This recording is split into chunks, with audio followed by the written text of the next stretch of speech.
A happy new year to you and welcome to Sunrise. I am Alero Edu. And I'm Ayo Makinde. First episode in the year, wouldn't you say? You said your happy new year yesterday, didn't you? Yeah, I did. First in the night before, according to your calendar. And yeah, at 9 p.m. I already said Happy New Year. That's the time they said Happy New Year in Dubai. So we will. Well, it wasn't Happy New Year here yet. Yeah, no, it was for me. I mean, as at 2 p.m., it was Poland already said Happy New Year, the Pacific Islands already. So what are we talking about here? So we live in the future, you know what I'm saying? We youth. Oh. Yeah, we young people. Yeah. Okay. Yeah. Thank you very much for the vote of confidence. Wow. I think my partner was drinking into the new year, you know. Yeah, I drank a lot of water. So why are you drunk this morning then? I mean, I remember we had a guest here who said he was chairman of the youth association or whatever. So we asked him, how old are you? And he said, I'm 55. Well, yeah, he's a young man at heart. Okay. Well, remember that in our parents' time, 55 was, in fact, 50 was a retirement age. Anyway, a happy new year to you and thank you for joining us this morning. We're here as usual. It's a Saturday morning and we're going to talk about the things that you are thinking about. And the things that you may be thinking about but don't even know how to coin them into words. You know, sometimes that's a challenge. And I'm pretty sure one of them is power supply. Oh, no. Did you have to go there? No, I didn't. Well, I have made up my mind that since this is the first Saturday of the year, I am not going to talk about those people. What people? Those you just spoke of, you just mentioned them. No, I talked about power supply. I didn't talk about anybody. Well, when you talk power supply, who are you talking about? You're talking about one person. No, I could be talking about generator or solar system or inverter. So why do you have inverter? Why do you have solar system? Why do you have generator? Well, it's because sometimes I don't get the kind of power I ought to get. So the kind. And okay, as much. The quality of the power. Okay, Quality. they give you like 110 watts, or what is it called? And you know where they say America uses 110 and we use 220? Yeah. So they give you the one that they use in America. So It's usually the imported ones. oh, imported. Yeah. You know when it's imported. Well, I'm not talking about them today. No matter the trap you set for me, I'm not going there. So please, go ahead and say what you want to say. No, I'm not saying anything. I'm just saying it's a concern. And if the economy is going to be out of recession, that ought to be consistent. And I think it was as far back as some 5-10 years ago, I saw a report on the front page of a headline, on the front page of a newspaper that said banks spent a good amount of money running into tens of billions on alternative power. Oh, God. Tens of billions, that's at 10 years or thereabout ago, on this is what is spent on alternative power supply. How good, how well improved it is now, I guess, you know, we can ask them again. Well, in spite of all that, a shout out to Mr. Wasiu for always taking my call. I mean, my calls come Who is Mr. Wasiu? every day, because we have outages in my neighborhood every day. But he never tires of taking my calls and explaining to me what the issues are. Thank you very much for that. And in spite of all that, Happy New Year to you all the distribution companies and the transmission company of Nigeria. A Happy New Year to you all. And we can't throw you away. So we're just hoping that you will give us more power this year. I smell something there. You know, I remember back Those in are my time thoughts. A Happy New Year to you all. Those thoughts are pregnant. But go to the next. Excuse me. What is your problem? I'm sorry. Just keeping quiet right now. Well, okay. Let's leave that one alone. In spite of all the warnings we got about the upsurge in the numbers of those affected by the coronavirus, I was disappointed, should I say, that people still ignored the warnings of the Presidential Task Force and the state governments that warned us specifically to be very careful over this period while we celebrate? Well, I think the rhetorics are very, very, it's not something everyone has bought.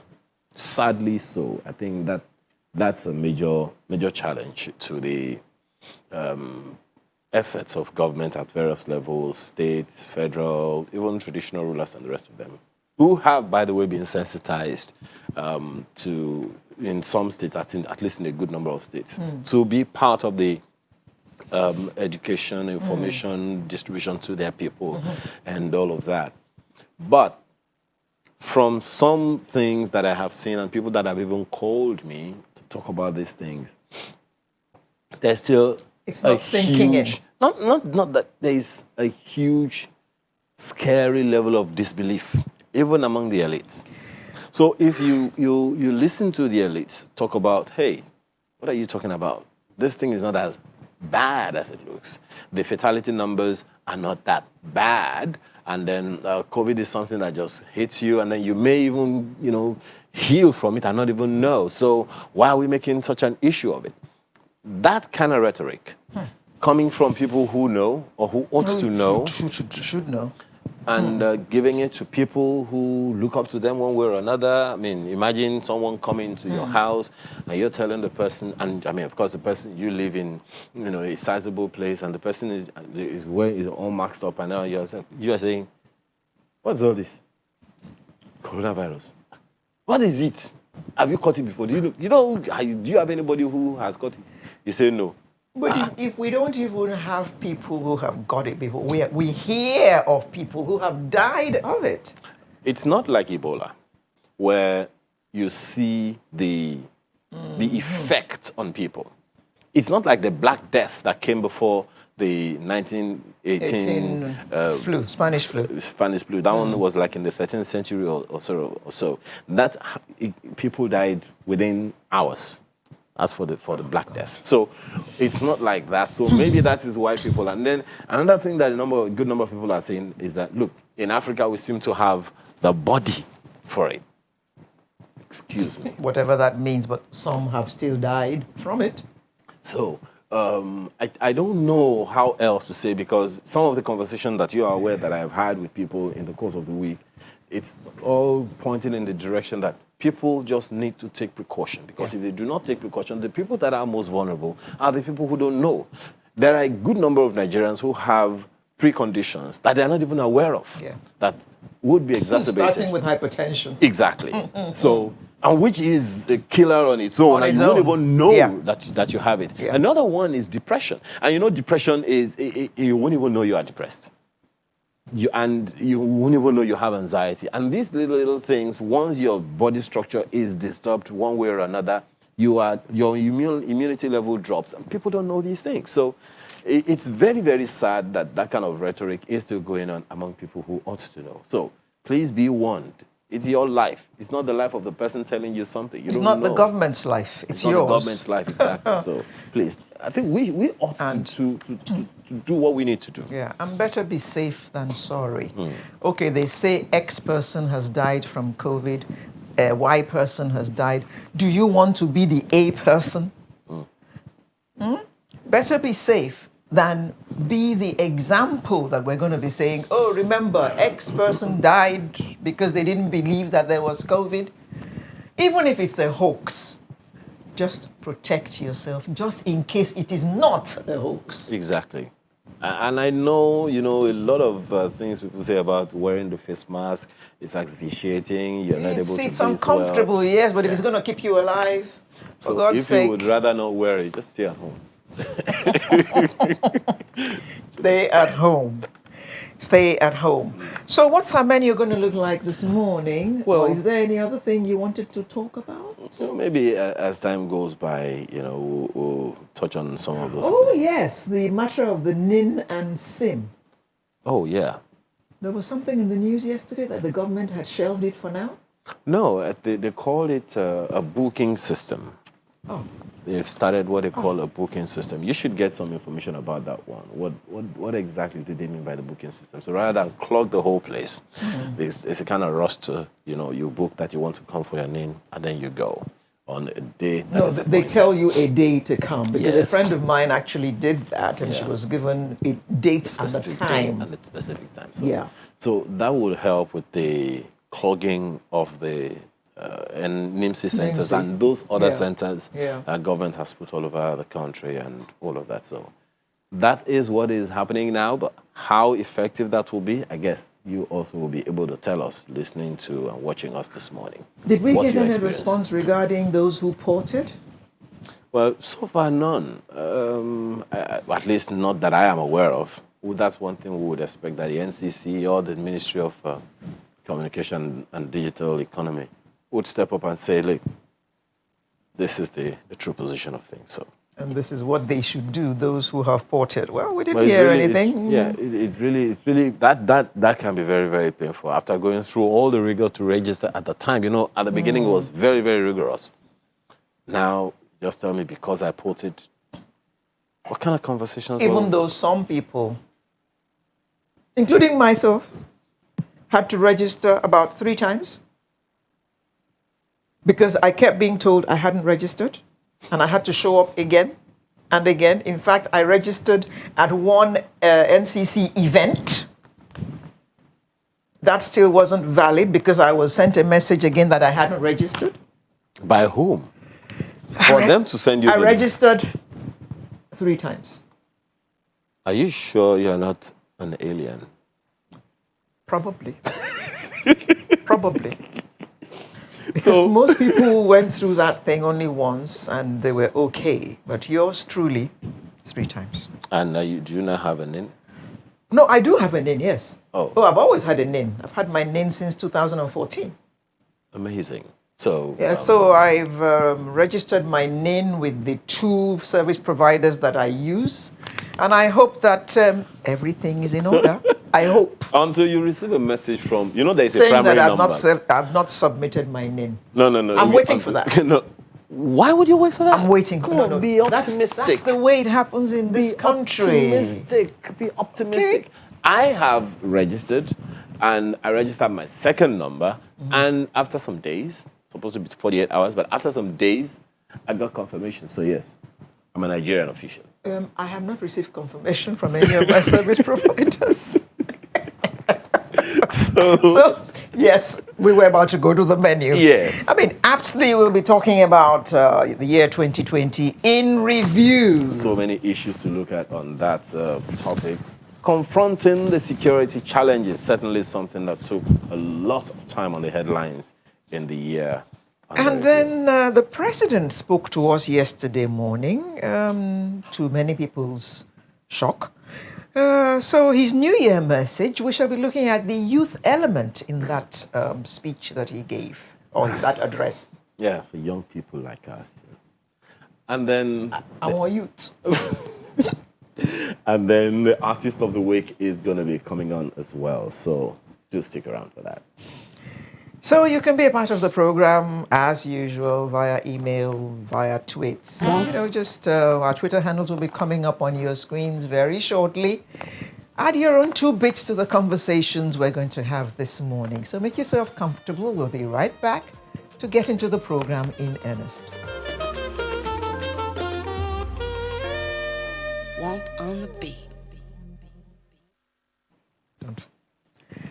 Thank you for being with us this morning. 2020 was a very interesting year indeed, but nothing best defined it than the COVID-19 pandemic.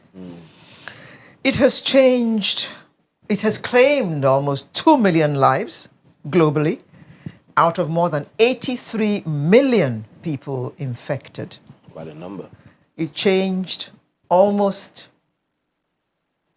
everything. Absolutely. Including the way we live and interact with one another. I like that commercial that says very soon we'll be able to eat together, we'll be able to hug each other, and we'll be able to sit down together and chat like we used to. All that has changed now, hasn't it? Most certainly. Family gatherings are now virtual. I had one yesterday. There is now a new normal. In the course of 2020 as well, Nigeria's economy went into the worst recession in the last 30 years. In spite of the doom and gloom, though, a cheering news came last Monday as the International Monetary Fund said that Nigeria maintained its lead as the biggest economy in Africa in terms of the size of the country's gross domestic product. Here, here. In 2020 as well, the Academic Staff Union of Universities embarked on a 9-month strike. And that's a strike on Nigeria. And that strike was only suspended last week. Another major event that shaped Nigeria was the endsars protests. So we're going to see how many of these we can look, of course, not forgetting the issue of security, which seems to have gone from bad to worse. We're going to try to look at all these as we review 2020 with Kola Ayeye, former Executive Director, Asset Management Corporation of Nigeria, AMCON, now CEO, Growth and Development Limited. Good morning. Thank you very much for having me. It's a pleasure and Happy New Year. Same to you. And joining us via Skype is Charles Iyore, Principal Partner, Dion and Associates Limited. Happy New Year to you, Charles. Good morning, Alera, and good morning, Mackindays. My first time of seeing you. Thank you for joining us. Is it okay to call you Pastor? You can call me Carl. Whatever you call me is fine. Let's go for that break. First of all. Okay. Now, before we enter this segment, we'll just take a short break.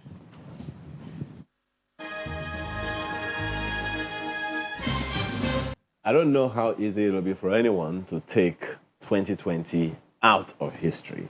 And there are certain things that mark the year 2020 for so many people. You'll remember, of course, some people said we only had 5 months in 2020. January, February, COVID-19, endsars, December. I've seen that. I've seen that. So, but that is somebody's summary Yes. of 2020. Yes. What's yours? Well, very, very traumatic year. I think everyone who's alive on the 1st of January should actually thank God. There are very few of us who don't have someone close, someone that you know, who either through COVID or some other ailment, some other trouble, died. I lost a colleague in the office, for example, a 45-year-old just dropped and died, less than 2 weeks ago. So in that sense, it's been a very, very traumatic year. What we must not do in Nigeria, though, is we must not forget that we were ailed by significant pre-existing conditions. A lot of it self-imposed. So we must not allow the fact of COVID to diminish the absence of performance and the failure of governance. We shouldn't put it all to COVID. With or without COVID, we were on a very, very wrong trajectory. COVID just exacerbated a bad situation. Well, let me get Mr. Iyore's opening comments on this as well. How do you summarize, if you prefer that word, 2020, before we go into the specifics? Well, I like the words that Kola has used, and I'll borrow from what he said. He's talked about people having pre-existing conditions, which makes it impossible for them to survive if the virus gets in. The truth is that Nigeria has pre-existing conditions, and therefore the events of COVID and global economy made our societies even less resilient, and we began to crack. So, like I said, I think I share Kola's views that we must deal with those things that make it impossible for us to live as a community. For me, people talk about structures and changes and such. Maybe the country is lame, the legs are weak, the eyes are weak. But for me, we have an existential threat. The heart has failed, the lungs have collapsed, and the blood in the system is poisoned. I don't want to sound very pessimistic, but those are my views. Thank you. Well, still on that matter, if you're going to take a look at, let's try to look at it by quarter and look at specific sectors that you think, Mr. Iyore, that may have been badly hit. In the first quarter was when we recorded the first, case of COVID-19 in Nigeria, and we were on a particular trajectory. Without COVID, do you think we would have done better than we did in the first quarter of the year? I say that because, the GDP was undulating around 2 point something, 3.7 something all through the year, but until the recession, that hit the country as a result of COVID-19. So looking at the budget of last year and the path that we already set for ourselves in the year gone by, from between January and March, the first quarter, did you think that without COVID we could have done better?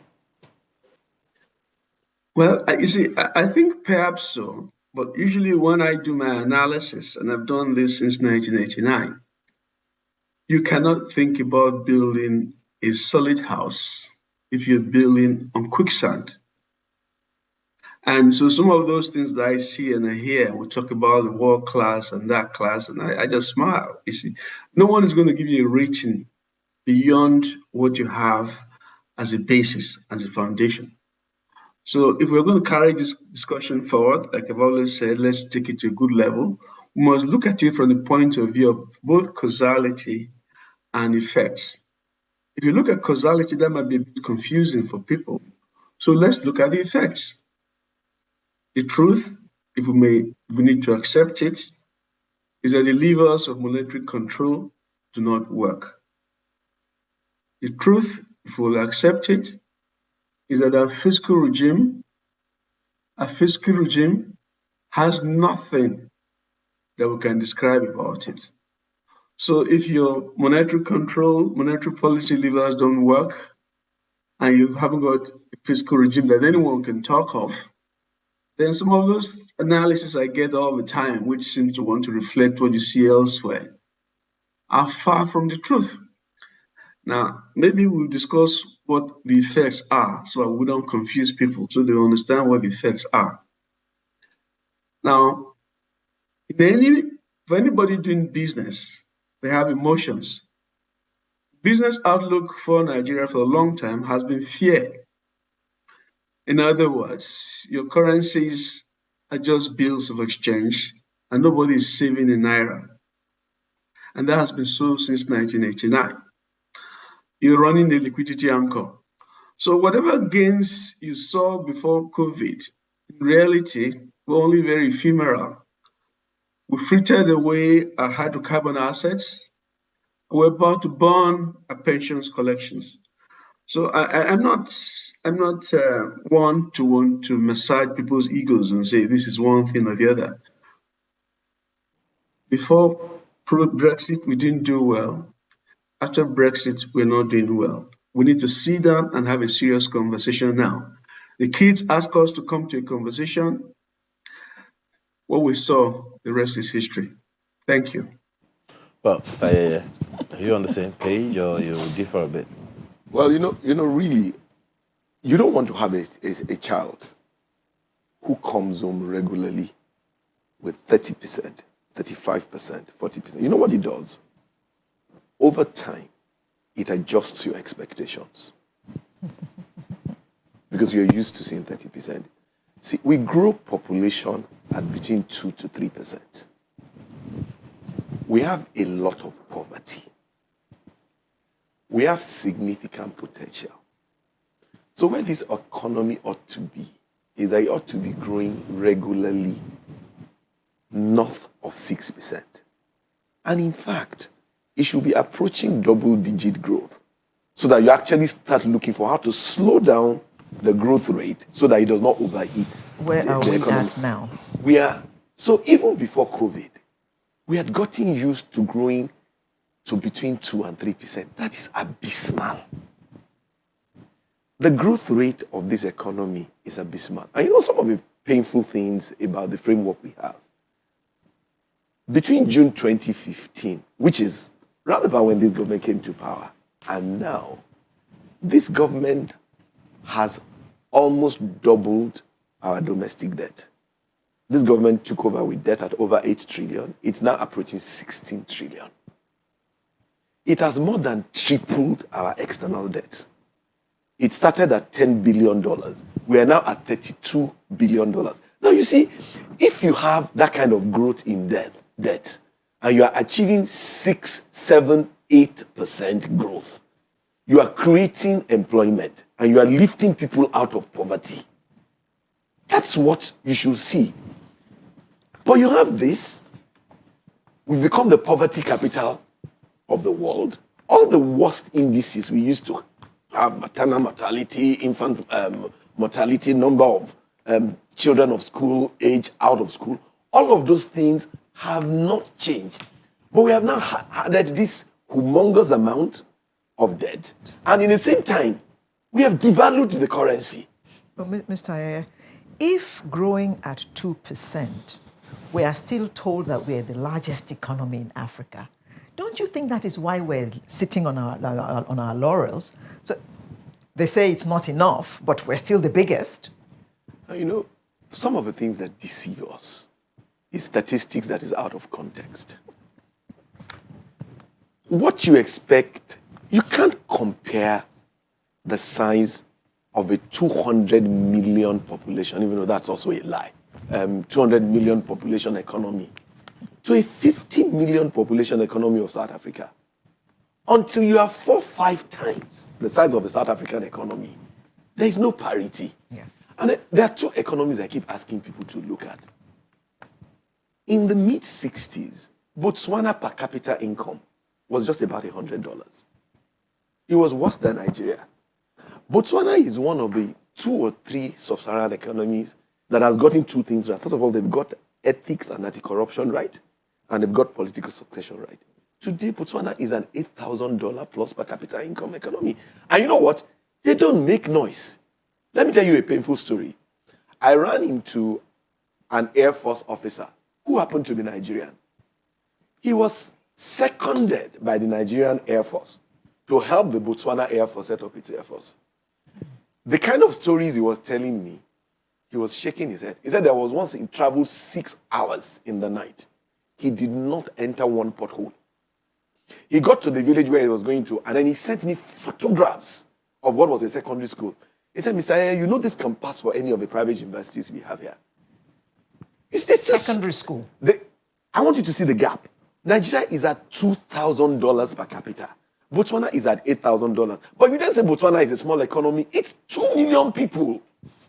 We are very poor at this size. And then you know what makes it worse? Even in absolute numbers, which is still very small, we are big. Then there's very huge inequality. So there's huge poverty. And you know what is worse? I don't see anything in the horizon that is going to take 13 million Nigerian out of school students and put them in school. I do not see what is being done to improve maternal mortality. All right. Mr. Ayeye, I'm almost certain that you'll be on the same page with Mr. Ayeye on this as well. But, you know, when we look at the way, you know, we had to deal with COVID-19 when it came, you know, it would look like everything else we had on the plate had to be kept at abeyance because nothing could move, nothing could be moved, especially from the second quarter with the full lockdown, partial lockdowns, and the rest of it that we had until, you know, some months down the line. So these are the things that have affected whatever growth the country may have attempted in the year 2020. Now, with all of that happening now, how significant would you say whatever effort was made to keep things in check, knowing that lives and livelihood were under threat with COVID-19? Well, luckily for both of us, Kola and I share the same background. So in the sense that we went to government colleges, they were properly run, they were as good as universities. What I can tell you for certain is that when this crisis started, I was asked for a document on how we could use adversity to reset the economy. And I sent this document to the very highest level of the country. And I said the biggest challenge we'll have with logistics, not necessarily the disease itself. In Canada, they call it bread before blood. Blood means the cure, bread means the food that you have to eat. And I sent out a very well detailed document that we're in a crisis and at war. And at war, all people are called into play. And that food banks and soup kitchens should be set up in all the communities run by doctors who know what the needs are. So that if you have a tin of sardines, put it to the food bank. If you have $5, put it to the food bank. And it was clear to me that those in government did not want to work with those in the private sector. And when the food and the items were donated, you know what happened to the palliatives. They never got to where they wanted to get them to, and they started talking about launching or flagging things off. Now, look, that is a pathetic situation. And I can tell you certainly that Tony Blair made a clear comment about the way our logistics is going to work. As I talk to you from England now, I had to evacuate in May. A major agency in Africa arranged for masks to be bought from where most China and elsewhere where they were made for nothing more than 50 cents. As I'm talking to you, and I have documents to prove it, masks are bought in Nigeria and some other West African country between $30 and $50. That's how sad it is. Now, so let's look at it carefully, Mr. Makinde. I want you to do the analysis, not me doing the analysis. I already told you before that what's driving the economy is fear. And the only thing that can mitigate against that fear is how much money you have in your coffers. And the money you have in your coffers has to be dollars. So you have 774 local governments. You have 37 governments and about 1,000 quangos, you call them agencies and stuff like that. And all they are doing is putting money away so they can mitigate against those circumstances. Which is why when there's not supposed to be a demand for dollar and currency in your country, in our country, the values are trending in the other direction. I know you want me to put a good gloss to it. I cannot put a good gloss to it because that is the reality. And the unfortunate thing is that because this is what we're doing, most African countries take the lead from us. And I can tell you, because I work around the world, only 2 countries in Africa, Botswana, just like Kolaya has told you, and Morocco are the only countries that has been able to decouple their central bank from the economy and the treasuries produce. Elsewhere, Egypt, Ghana, Nigeria, is a pathetic situation. Maybe Namibia. So that's why I know you want me to talk to you in very nice terms and tell you we're doing well and be able to say things that international investment managers want. I'm not running you down. I'm saying basically, I just told you now, all 774 local governments are just taking money to go and change to dollars. Thank you. There is no way I would expect you to paper over the cracks unless we deal with the issues. Well, okay, we'll be taking a break shortly, but you can take him. My God. Something just came to my mind when Charles was talking. Good Lord. I know it can be very, very troubling, very because it didn't come out when he was saying it, and it's just flown out of my head now. No, it's not flown out. It's just maybe it's incubating. Oh, but, God. Mr. Ayeye, this is definitely something very, very, very chagrin. It's something that is painful, something that, we need to be as proactive about it as possible. Very, very quickly, maybe in 60 seconds. Would you say that between January and December last year, given all the challenges, we came into the new year, into 2020 with security challenges. And then, COVID-19 came. And then endsars, came and so on. Would you say that we were in any way proactive as opposed to being reactive? No, I don't think we were proactive. And I mean, I must acknowledge the valuable contributions of my brother Charles. You know, some of the things Charles has said, and which I have said, is something that I continue singing. And my colleagues say I'm fixated.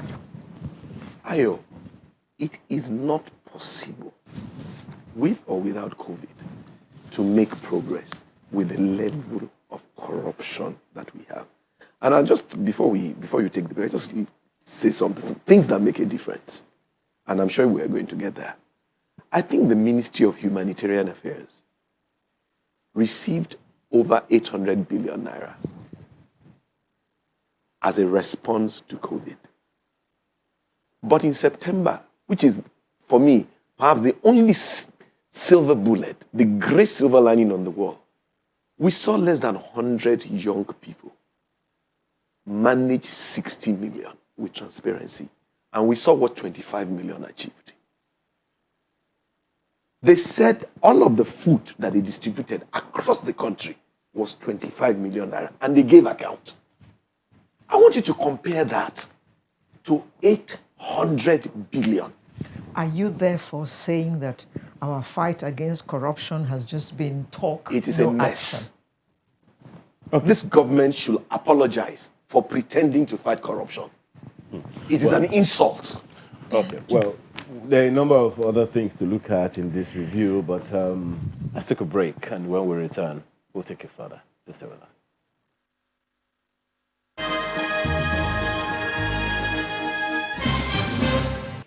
Well, it's still Sunrise Daily, and it's getting really interesting, isn't it? Yes, it is.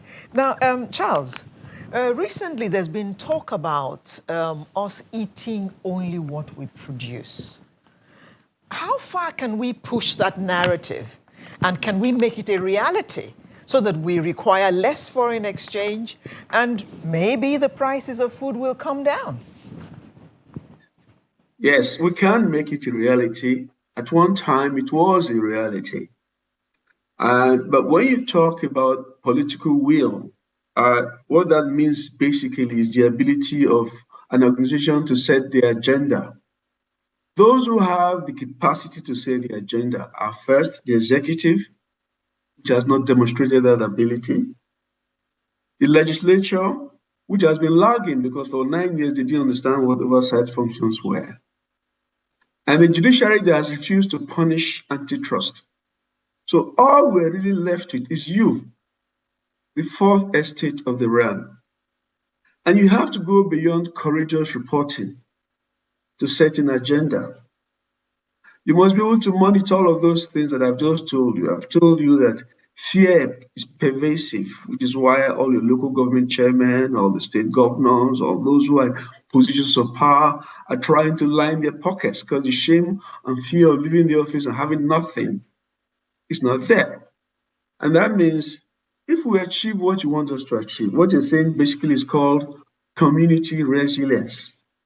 You can use the land God has given you to produce the food you need. We were once there.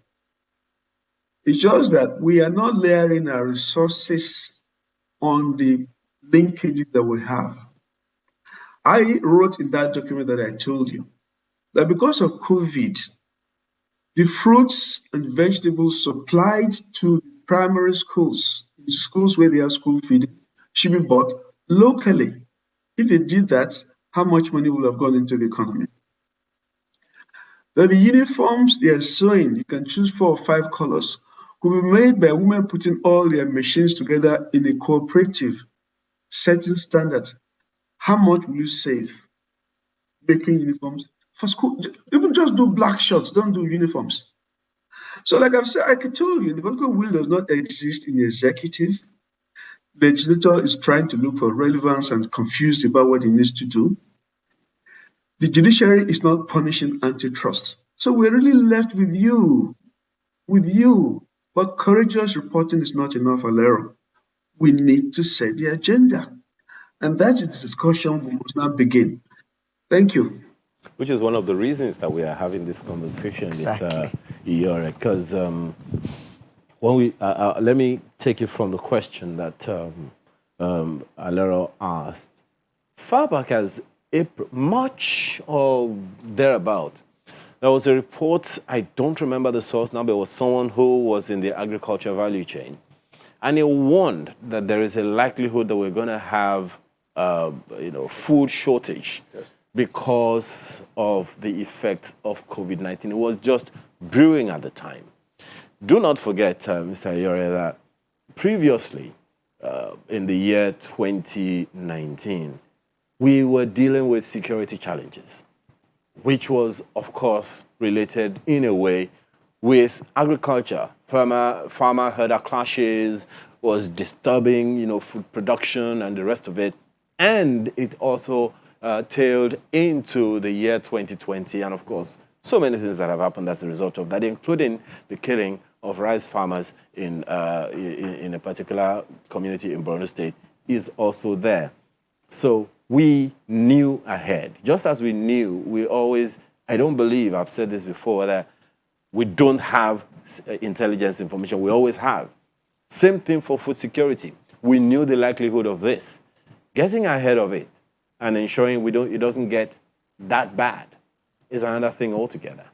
How do you suggest that we mitigate that going forward? Well, I've spoken to NISAL, which is a group that is trying to do a lot of intervention through the central bank, which, of course, no matter how brilliantly done the central bank is trying to intervene, it is the inappropriate way to run the economy. It is the Treasury through this department that should do the things that they need to do. And what I've said basically is that we've had Operation Free the Nation, D3, and the rest of them. I ask you now, do you know where the farmers are in your village? There's no record of farmers or what they produce. And if you don't have a record of farmers or what they produce, and someone who sold a tuber of yam last year for 100 naira is told that he'll be lucky to get 20 kobo for it next year, is he going to remain on the farms? So that's what I meant by telling you that we don't have the political will. And I'm very impressed when I see people making all sort of analysis, trying to compare the economy with what you see elsewhere. You cannot do those things if your local economy, the rural economy, is weak. Strengthen the rural economy, food to be produced, the items to be taken, and all of these things that look like never land are just around the corner. I've been saying this since 1989, so it's not new on the matter. I'm telling you that don't be looking at the economy in small, little sectors of 3 months and stuff, and you're going to hide into nothing. And you allow those who are taking advantage of the distortions to continue to tell you fables, stories. Thank you anyway for continuing the work. Like I said, the journalists have been doing a great job, but I've said go beyond courageous reporting. Set the agenda and not do it alone. But 4 or 5 of you are serious now. There's channels, there's Arise Television, there's TVC, and then maybe even bring NTA into it. Set the agenda. If we don't do that, the guys who are taking care of our resources have no agenda. I'm sorry to say. Thank you. The matter of the farmers that you brought up, I recall when Mr. Adesina was the Minister of Agric, there were all kinds of positive things that happened. They were able to access fertilizers through some devices that was given to them, some cell phone, apps and stuff like that. And we got the impression that they were all registering so that they could access these fertilizers. You wonder what happened?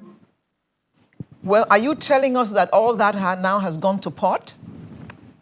No, not really. As you see, there's something called sequencing. You don't take a bath after you've worn your clothes. You take a bath first before you wear your clothes. It's called sequencing. I've always said that you don't throw money at farmers. You buy their produce. So they are guaranteed that if they work, there's income at the end of the road. So if you buy their produce and defend your currency, so the money they have can go some way to buy some of their goods, and that you solve the problem. But you can't say you want to give farmers money, you want to give out fertilizers. Those who are not farmers will come up and put all the brilliant documents together, ask someone like Kola Ayeye or me to put the proposal together and take all the money and do elsewhere with it. We need to sit down and do this work appropriately.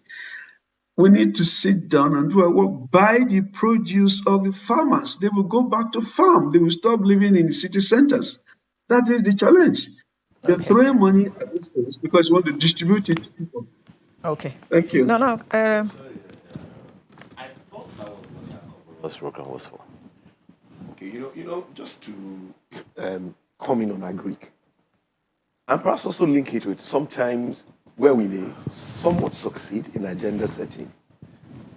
In a sense, our approach to reforming agriculture for a very long period has produced suboptimal results. And if results are suboptimal, we need to go back and ask whether our model is right. There is no developed country, there's no country that has emerged in the world that is based on agric remaining a huge employer of labor. Part of the problems of Nigeria and Africa is that though we have a lot of people in agriculture, the yields are low. Mm-hmm. The level of mechanization is low. Yeah. So this model that still thinks that the way for us to improve productivity is to have tons of human beings on the field. It's wrong-headed. That is subsistence farming. So we need tons of machinery. So, you see, you need to look at this model, but then think alternatively that what do we need to do to catalyze the emergence of 5, 6, 7, 8 type of CHI industries, 5, 6, 7, 8 types of flour mills. When we have 1 or 2 dozens of those companies, they are much, much more efficient managers of the value chain of how their products will emerge. They will worry about how fertilizer get to the farmers. The farmers that are in their own input sector programs. Mm-hmm. See, this Africa's food growth model that expects agriculture to continue to be a large employer of labor. It is not not even 21st. That's not the 28th century model of success. Successful agriculture requires you're reducing the number of people who are doing the farming, but substantially improving the quality of their output. I mean, year in, year out, we keep seeing state governments who buy tractors. Are they the best people to buy tractors? The ones that were bought years ago, where are they? Let's look at how we can have 10 CHIs, 10 flour mills, 10 WAPCOs, and start to tell them that, we don't just want to be importing milk powder and add water to it. How can we domesticate the value? Those are the people who will drive agric. Well, that's one of those things that I think the Kaduna State government is already talking about, with some. But you wanted to ask a question, Alera? Yes. Let me stay with you. Yes. Let's look at endsars. Yes. Endsars, well, even though it says endsars, we all know that it means it's a larger thing than endsars. Yes. And the president even before he's made his speech yesterday, after endsars, the children said, Soros, okay. And the government said, we have heard you. In speaking to us yesterday, the president referred to that and said, we have heard, and we're going to do something about all the issues that you raised. And it seems that until some of those things are done, we're not really going to have peace. How far do you see the president going in reacting to the demands of those young people, which to many are the demands of Nigerians, not just the young people?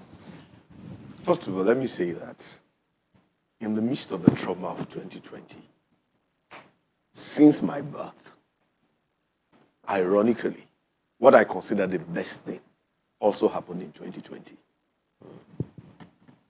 See, for those 10 days, when those kids ran the protests at Lekki, they gave me hope. I saw a Nigeria that could be. Man, look at those kids. They successfully organized themselves. They eliminated all forms of oppression. So everybody ate from the same pot. So if I understand that when the first set of thugs who were sent went there, it was the thugs who they were feeding. I said, no, you can't fight here. We are all eating the same rice. If you want to eat, if you want to eat whatever you want to eat, all of us line up and we're eating it.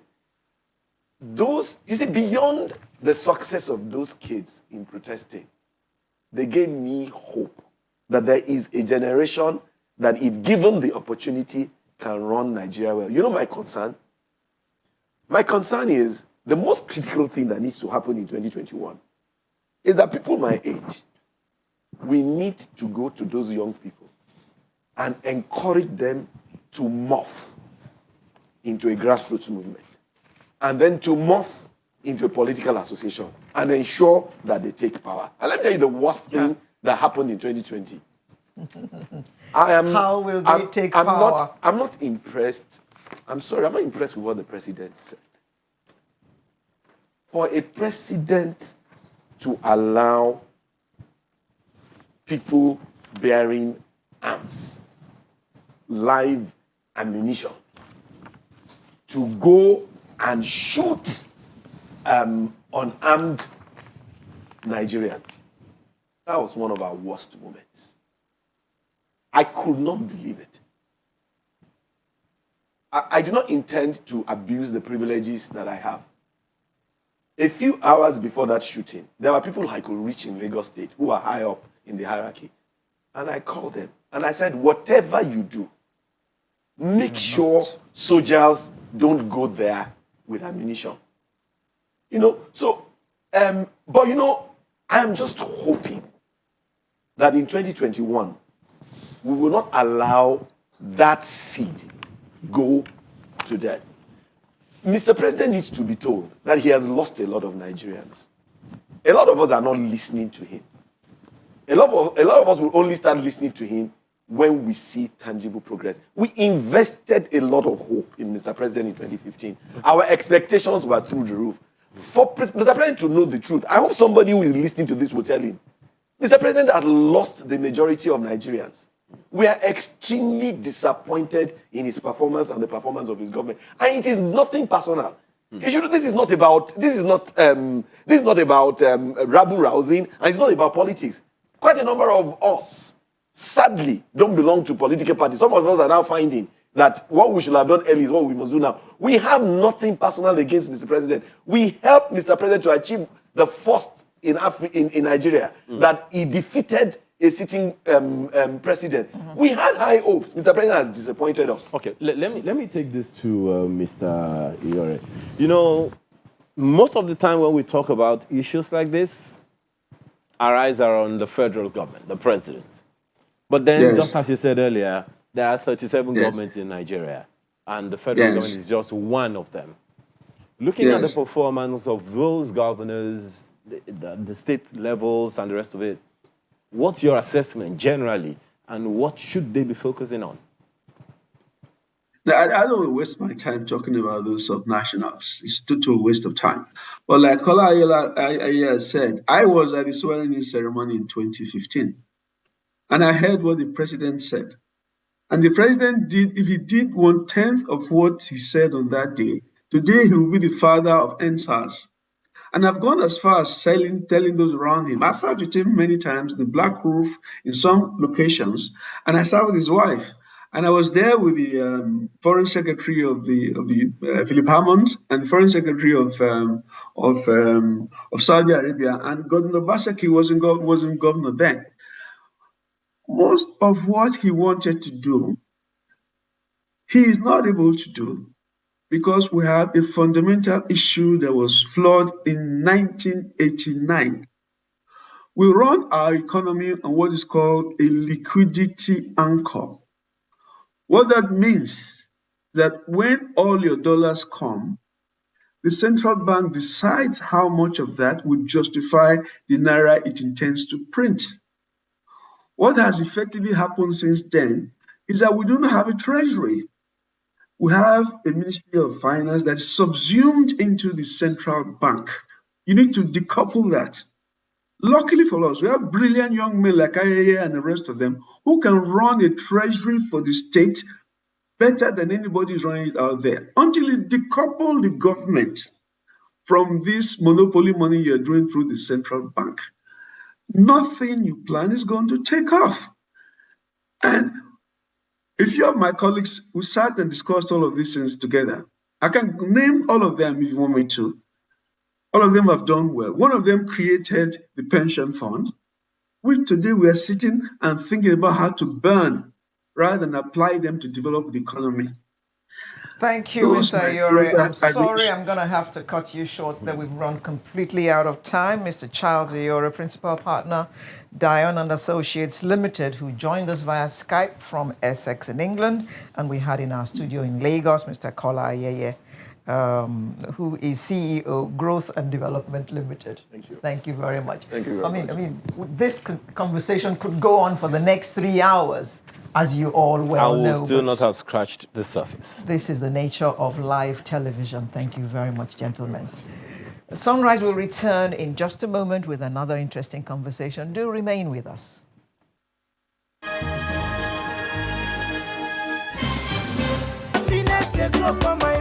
I can't wait.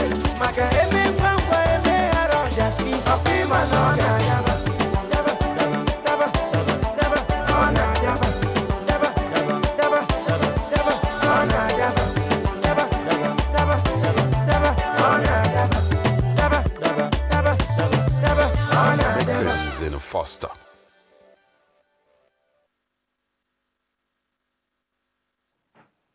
Well, perhaps I'll need the gift of interpretation of tongues to understand all that he's said in that song. Still Sunrise Daily, and so many issues always burning the headlines this morning. Of course, we have referenced security.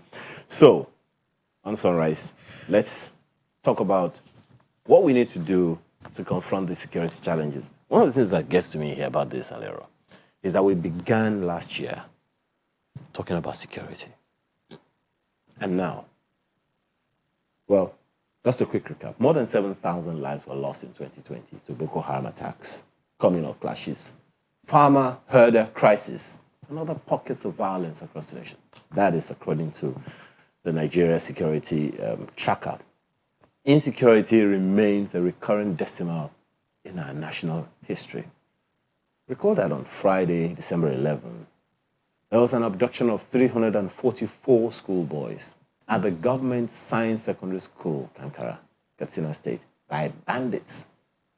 While the students were all rescued alive after 6 days in captivity, governments ought to have been there to prevent a recurrence. Are we there yet? The Global Terrorism Index put Nigeria as the third most impacted by terrorism country after Afghanistan and Iraq. Eminent Nigerians, the Sultan of Sokoto, His Eminence Ad Abubakar, the Catholic Bishop of Sokoto State, Matthew Hassan Kuka, social rights groups like Afenifere or Hanez Ndigbo, as well as the Southern and Middle Belt Forum.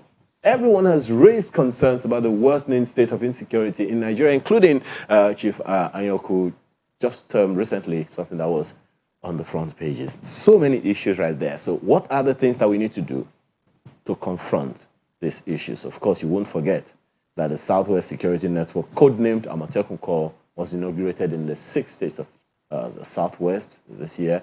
And of course, you know all of the hoopla that went ahead of that. So many issues to look at, but let's take them on right now and see how far we can go in this conversation. Issa Ogusel is spokesperson to the Borno State Governor. He joins us from our Maiduguri studio. Thank you so much for joining us this morning.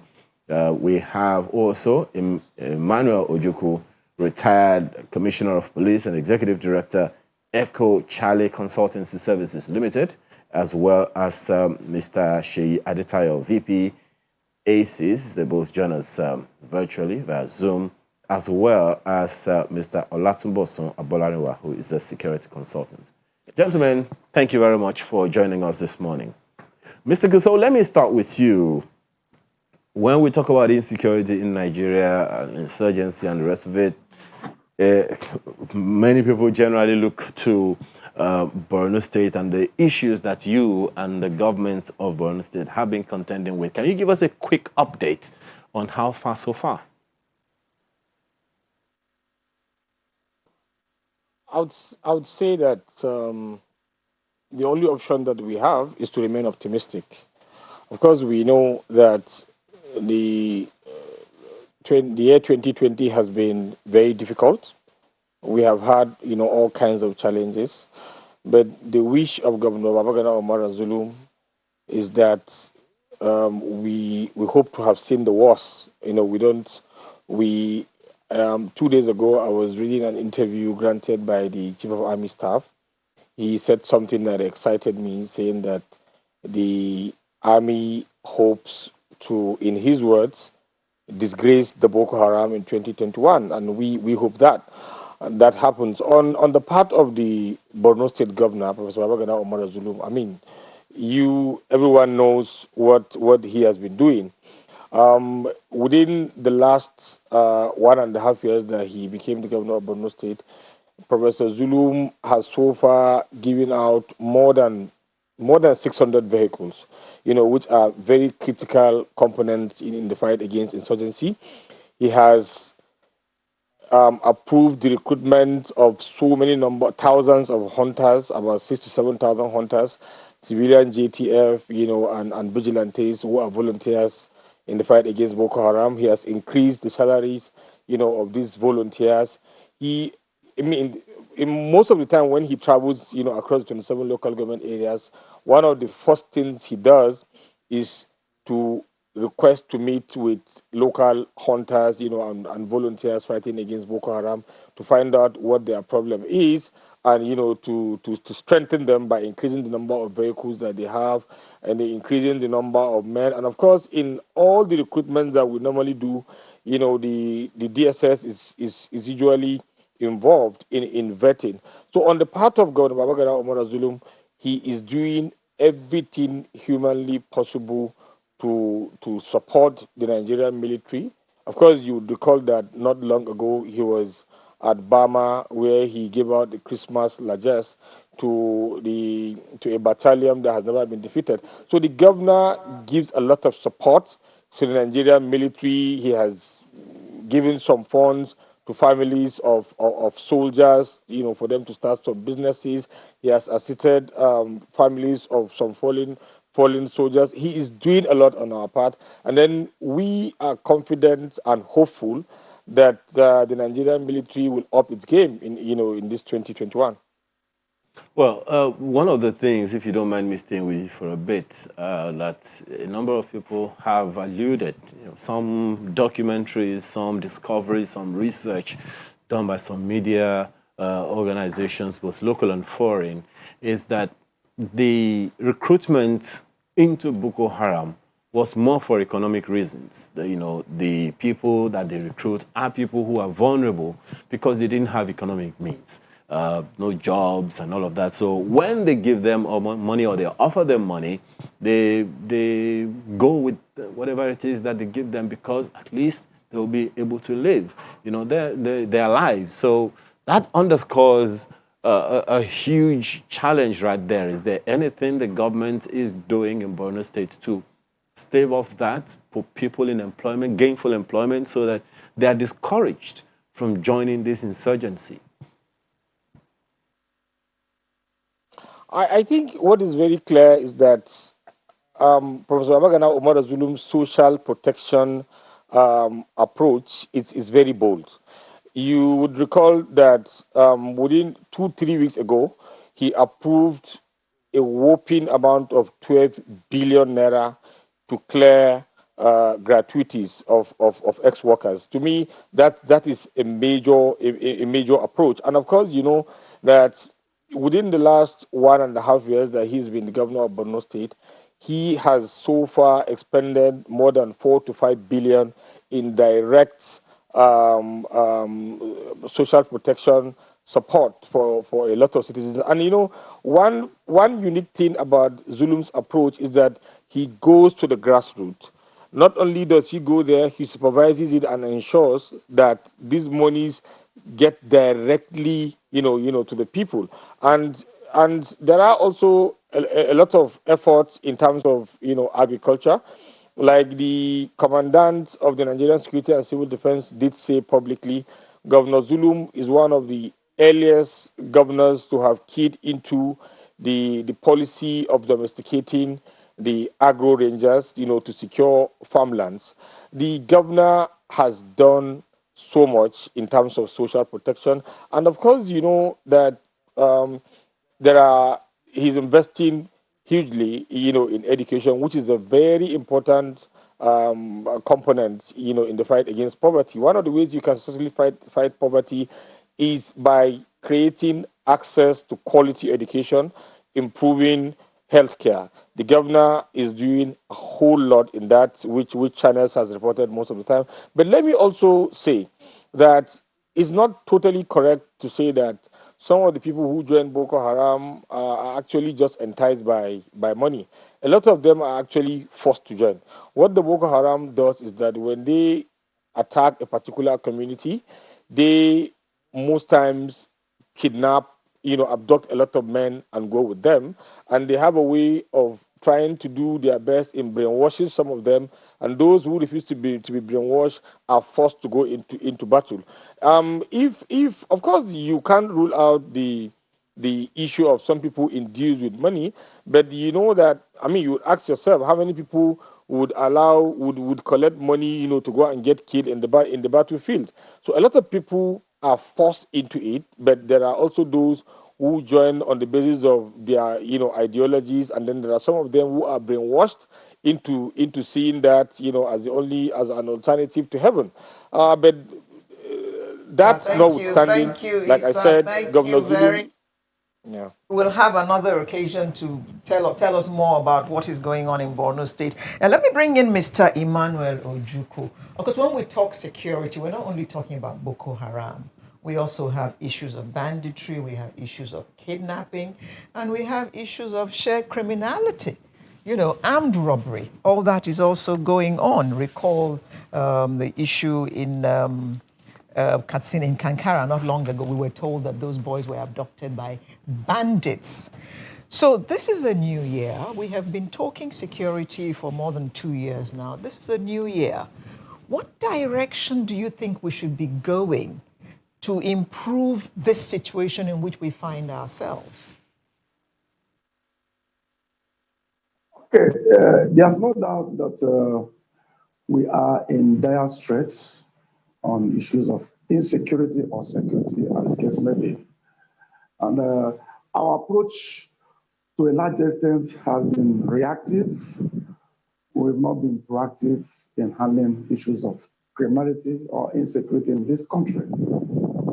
I think what we should do in this year of 2021, I'm optimistic that the heads of security sectors in this country will rejig their strategy and get more involved in community engagement, in nipping crime in the bud. Oh, well, I'm sure we'll be able to get that, right in a bit. We do have Mr. Bolariwa here with us in the studio in Lagos, and I think I'll just throw that question to you. We have all kinds of criminality going on. There's banditry, there's kidnapping, there's armed robbery, apart from Boko Haram problem in the northeast. Well, in the north, let's say, because they're actually spreading their wings now. But this is a new year, and do we need to carve out a different way of dealing with this? And if we do, what direction do we need to be going to deal with this before it consumes all of us? Thank you very much. If the approach that has been adopted since 2009 to deal with terrorism, or the different approach that has been adopted by each state government or level of government has brought us to where we are, where the global index says that after Iraq and Afghanistan that has been ravaged by war, we are next. It simply means that somebody is getting our diagnosis right somewhere, and we that are being diagnosed seems to be getting what is wrong with us wrong. And it is from that position that we really need to sit down, learn a listening ear to everybody that is talking, and then do something. This is not about giving money to the vulnerable. No, it's not about increasing the pension of the people. We have a monster that is about to consume us. That is the problem we have on our hands.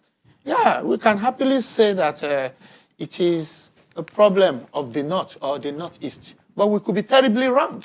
Terrorism can never be referred to or viewed that way. It is a global phenomenon. It's something similar to pandemic or epidemics.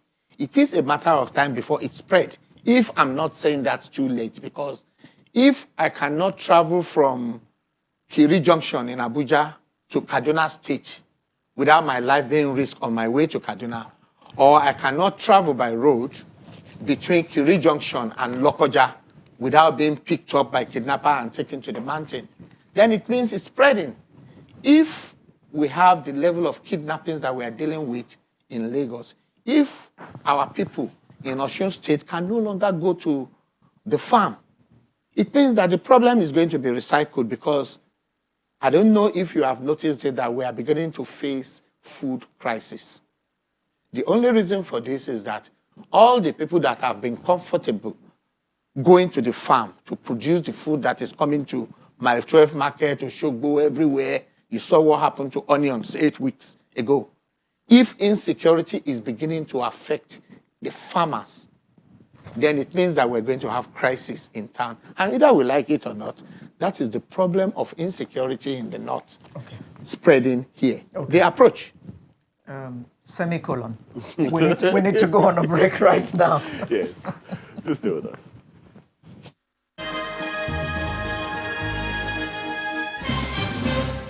Thank you for staying with us. Mr. Sheyi Adetayo, who joins us via Zoom. Oh, thank God you're back with us. Great, great. So my question was, which I'm going to ask you now, the same question that I asked Mr. Abolariwa in the studio. A new year has come. Do we need to rethink about the way that we're dealing with these issues? And if we need to, what direction should we be going now?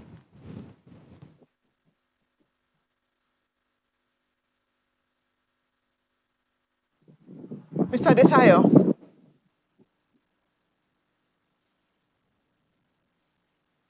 Okay, thank you very much. Definitely, that is the way to go. It is normal for you to. Yeah, I can hear you. Can you hear me? Yes, we can. Hear you. Yeah, definitely. I said that is the way to go. When you have done something for a whole year, it is expected that you need to sit down and take stocks of all your actions and be able to review your actions to see those things that you've done. If you look at the year 2020. Okay, well, that's what we've had to let him go. But let me go back to Mr. Gusau. One of the things that's also being of concern, if you listen to that report, is the need for some significant collaboration with the locals. As you heard in that report, most crimes and criminality take place at the local levels, the ward levels, the local government levels, and the rest of them.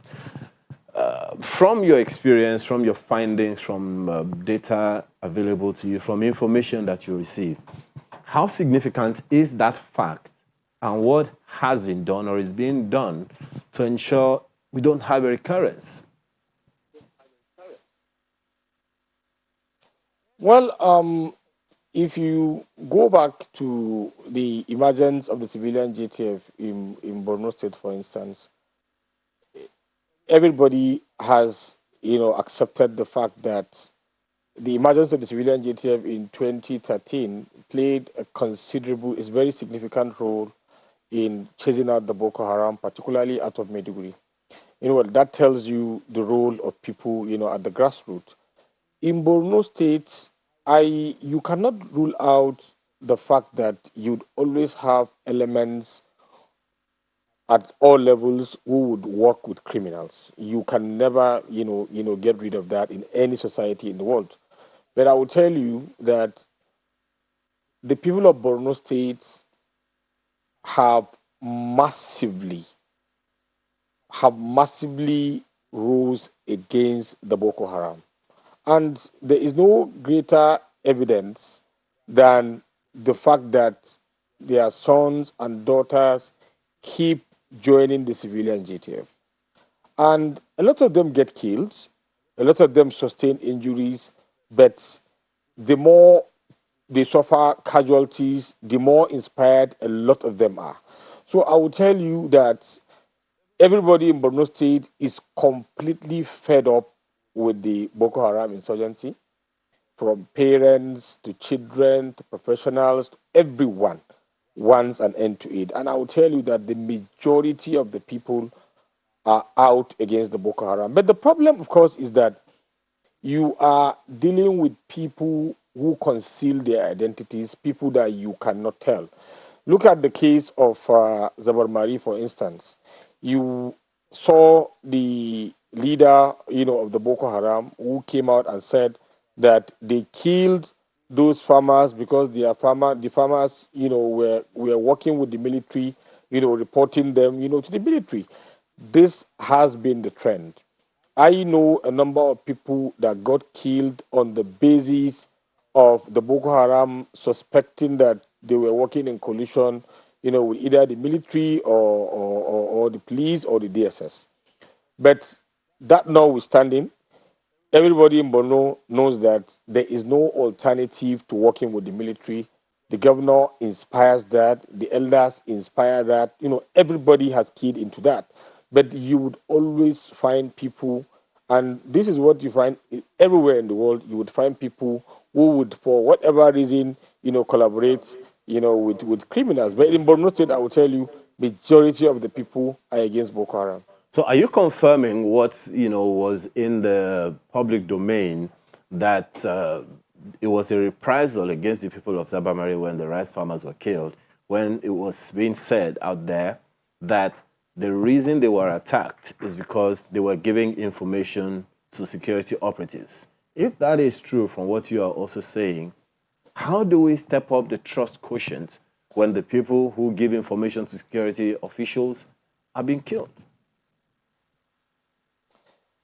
Well, the only thing is for the military, like the governor has regularly said, the military has been doing so much, even though they have had a lot of challenges. The alternative would be to continue to support and protect people in communities, because the military cannot get the information without the members of the community giving them the information. Like I said, the people of Borno State are fed up of Boko Haram, and the fact that their sons and daughters work with the military, they fight side by side with the military under the civilian JTF, hunters and vigilantes, goes to tell you that, look, it is a sacrifice that everybody is making. But then the security agencies have to take it upon themselves to increase the level of protection for members of the community, because there is no alternative, to sharing the information. And if you go back to the Boko Haram, as far back as 4 or 5 years ago, they had killed a number of people who who gave information about them, to the military. It didn't start today. That has been the trend, and that is why a lot of people in Borno State normally feel offended when anybody accuses the people of not supporting, the military or any part of the security agencies. I mean, I don't know how else the people of Borno State, would demonstrate their support. They have given all that there is that they can give, and they continue to do it, despite the fact that they do so at the expense of their lives. Telling us that the people of Borno State are tired of Boko Haram. If that be the case, should they not therefore be more in support of those who are fighting to save their lives, and be willing and ready to provide information? Because I recall a public service announcement of many years ago that said, armed robber no be spirit. He lives somewhere. I mean, he lives among people. He eats with people. So some people know who they are and should be ready to give information if they're really fed up of what is going on in the state. We said the same thing, Alero. I said, look, the civilian JTF that we have in Borno from 2013 to date, at some point there were more than 20,000 youths who enrolled into the civilian JTF. These are sons and daughters of the people of Borno State. A lot of them have been killed, and a lot of them keep joining. They keep giving their lives. They keep making the sacrifice. They fight side by side with the military. To me, there is no bigger demonstration of commitment, than that. And like I started with the case of Zabamari, the leader of the Boko Haram himself came out to say that they killed these people because they were working with the military, giving the military intelligence. And I will tell you that a lot of people have been killed in the same circumstance. Across the 27 local government areas of Borno State, there are many people who have died on the basis of working with security agencies. And I will tell you that the people of Borno State are not ready to stop working with the military. It's something that they have committed themselves to. And like I said, they have demonstrated it, and they will continue to demonstrate it, because there is no alternative to working with the military and security agencies to share information. If you don't share information with the Boko Haram, with the military, what will be your option? Yes, let me ask Mr. Bolarewa here in the studio. The fact about sharing information or not also came up in a conversation we had with one of those security agencies that we have, and that's the Customs Service.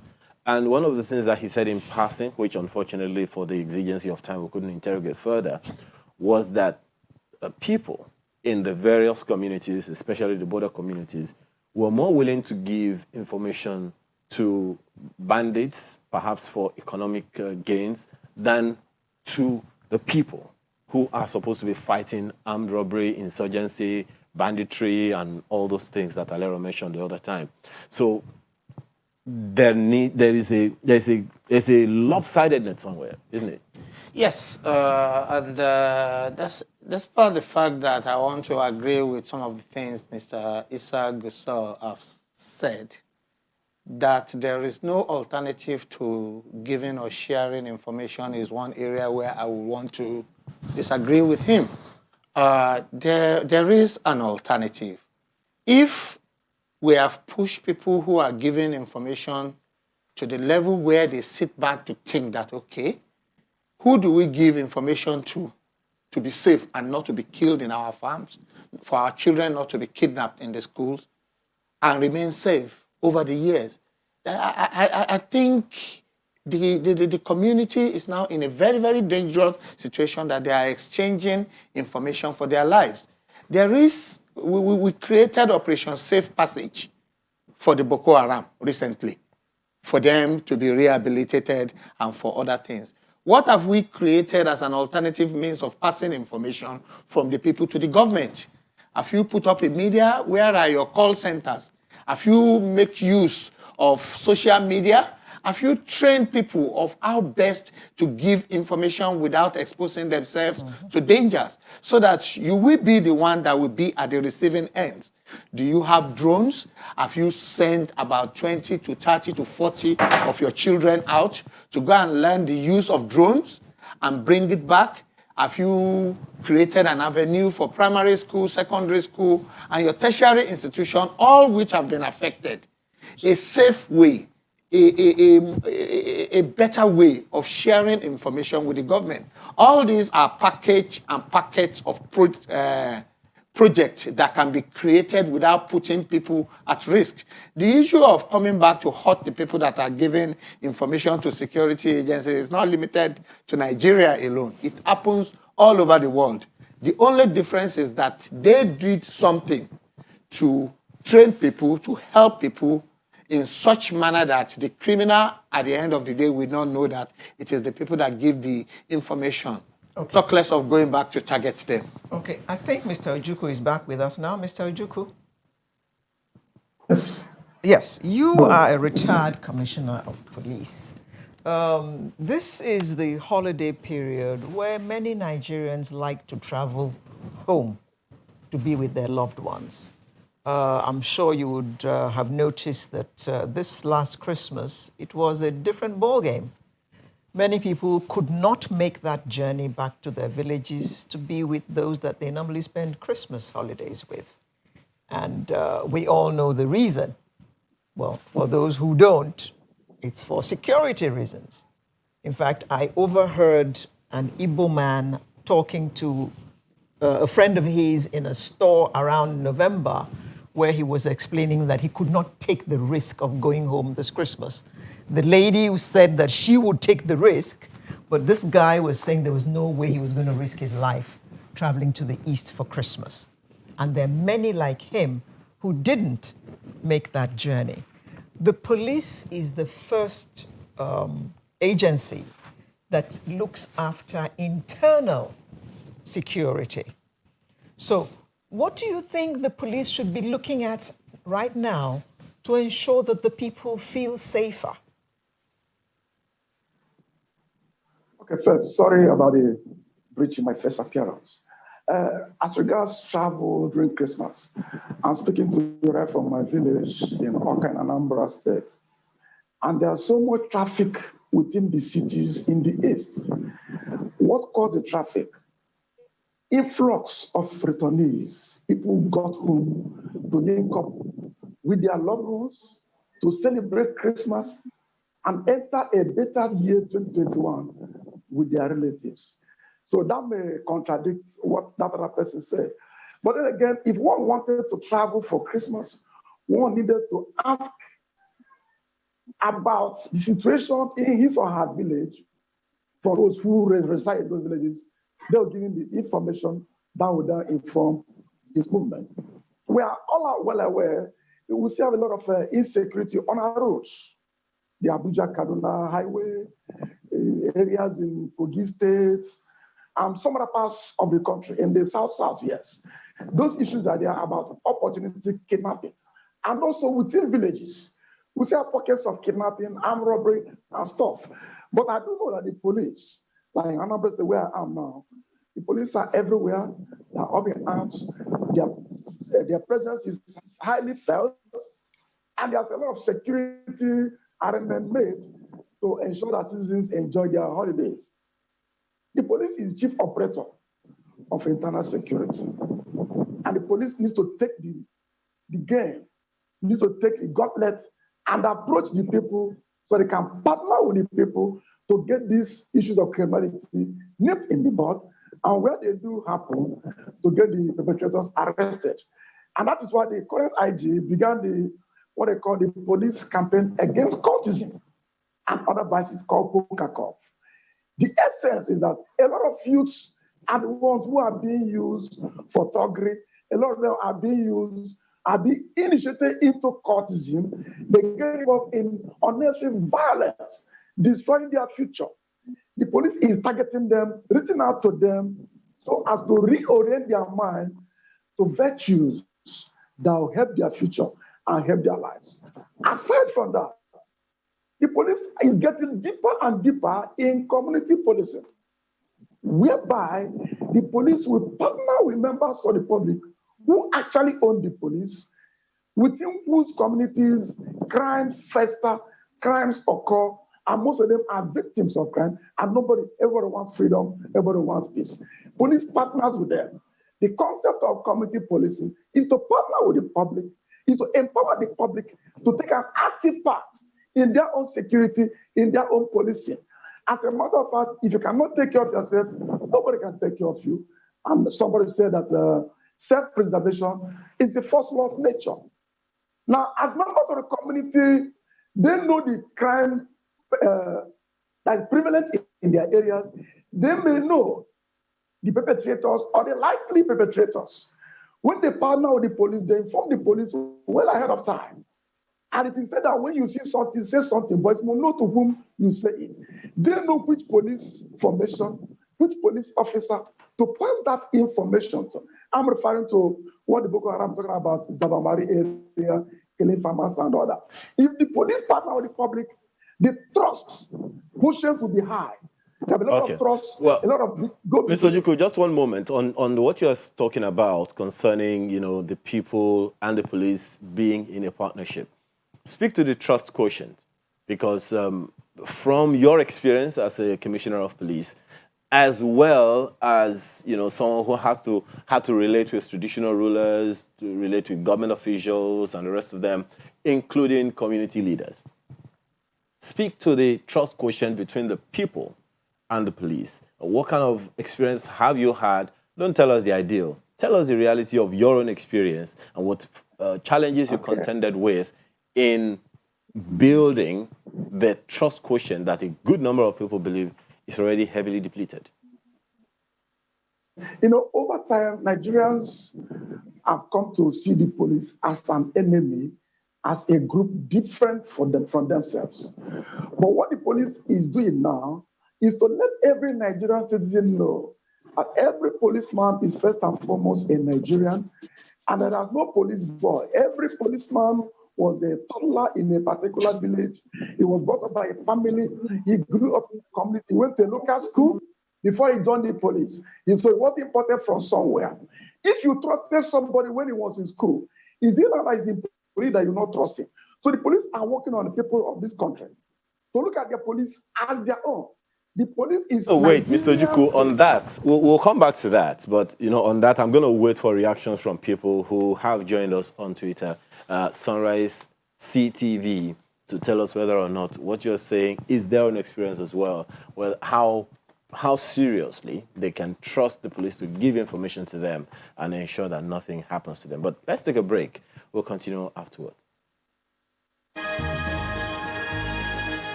Thanks for staying with us. Mr. Adetayo, let me take that same question of trust between the police and people with you. Oh, I'm just told that Mr. Adetayo is not there any longer, but Mr. Borno, maybe you can also take it. Because, perhaps one of the efforts of the police service to build trust was the PCRC, Police Service Relations Committee, across several parts of Nigeria. Clearly, I don't hear much of it, maybe because I'm not a member? It's not so. If anything that is worthy of you hearing is happening, you will hear it. You know how to get the news. I know that's investigative journalism. Without criticizing the platform, the CRC, and without criticizing the police that we are trying to build up to the level where they can serve the people, I will still want to say that more needs to be done in the area of trust. A lot has been done. We have the complaint response unit where we make every police officer accountable for any wrong thing or right thing they have done. Talking about right thing, I will still want to plead with the federal government and the Nigerian police force to please create a hall of fame to recognize police officers that are doing exceptionally well. Let us see their face. Let them be given an award so that it goes down on record that some police officers are doing well. Talking about to encourage others. And to encourage others to do it. Talking about the question you asked that trust level needs to be enhanced. I will still want to appeal to Nigerian police force that there are a lot of projects that can be done. For instance, now I drove all the way from Abuja to Lagos.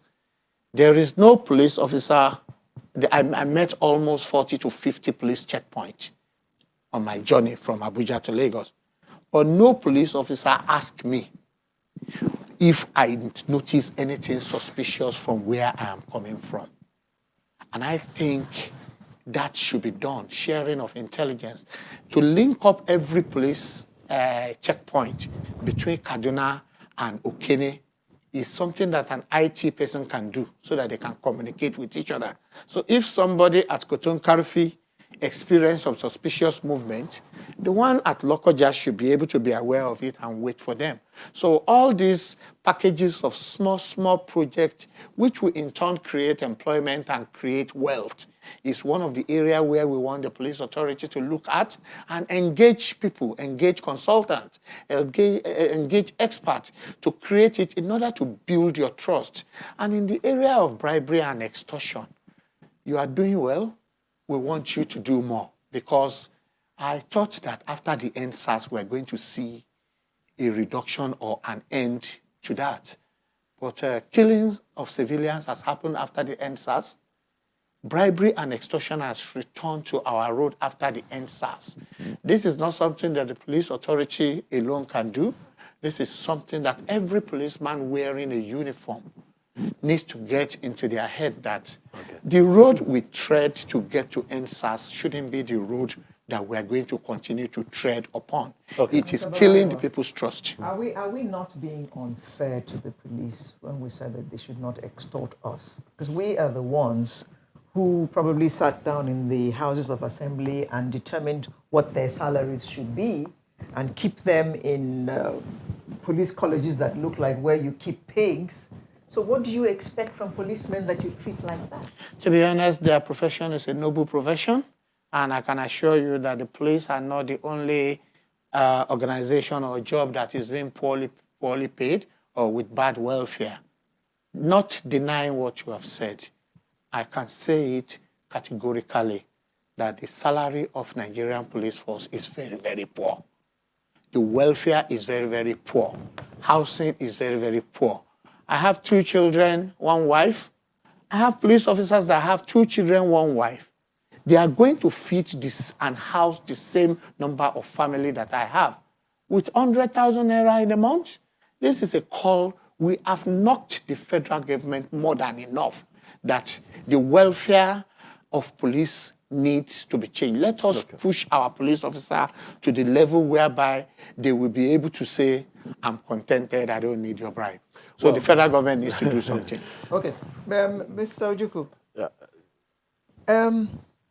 This now probably just brings up the talk that has been going on for a few months now. The debate has been going on about state police. Here it comes again.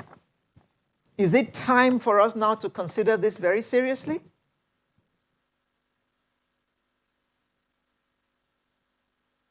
Mr. Ojukwu, are you there? So the police has to grow with the community in which it operates. The police cannot be above the society. We should look at how Nigerian politics is being run, our philosophy of power. Those in positions of authority want to accumulate as much power as they can and use it. We have seen it over time against the people. Now, adding the police to their ultimate control will further create problems for the elected. That's my view. Nigeria police is the police of the people, by the people, for the people. The police is the only organization of government that you find in all the nooks and crannies of this country in over 7,000 locations. And these locations are not in the air, they are on land, within Nigerian territory. And the police are very much available, easily accessible to members of the public. So the police they operate in states, in local government, in wards, in communities. So they're available. But when we're looking at state police, we are looking at where governors We now have their own police, control the people, and they will use them. I can be quoted everywhere. They will use them against people. You see other examples, like independent state independent electoral commissions they've done. Any governor that is in power, his party must sweep all the government areas because they appointed the ISEC or whatever, and so they dictate to them. By and large, whether it is state police or federal police as we have, if one state police, we must change the constitution. Whether it is state police or local police, the issue is about the training of the policeman who is there. The police, as you have today, has serious training deficits. I had one of your, I think, Alero, mentioned the police colleges. They still remain an eyesore. If at some time you go there, they are nauseating because Nigerians have not paid attention to the training of policemen.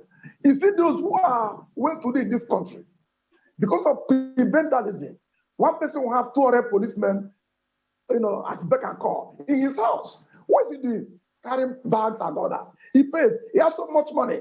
Nobody cares how he got the money from. Now, the certain, these men are going about them. They don't care about the training of these policemen because the police are expendable.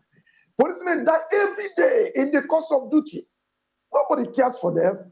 There's no special day set about to remember policemen. Let me tell you, when I was first PRO, I made an obituary publication about 52 policemen who were killed in line of duty one day. And somebody gave me a query. Why should I mourn policemen for that? I think there are no human beings. These are issues of morale. In the last endsars process, a number of policemen died in the process. If you have a policeman who is properly trained, motivated, who has to answer to the law and not to the president or to the governor, as the case may be, then the police can perform effectively without fear of favor, without doubting whether he'll be dismissed on Twitter, whether he'll be sacked the next day. The policemen need to have security of tenure. There are arguments on the streets. Just a moment. There's another argument out there in the streets about how to handle this policing thing. And I'll take this to Mr. Adesanya because since it concerns you a little more. There have been talks about signing on the use of private security operatives for those who can pay for them, just as Mr. Ojukwu has alluded to, getting licensed private security personnel to take the place of the police with, high-ranking officials who are not government officials per se, who need security. Do you think it is the way to go now so that we can be able to focus the job of the police to their primary, which is prevention of crime and criminality? Mr. Adesanya, can you hear me? Oh, I don't think he can hear us. But Mr. Abolani, is it something you can take on?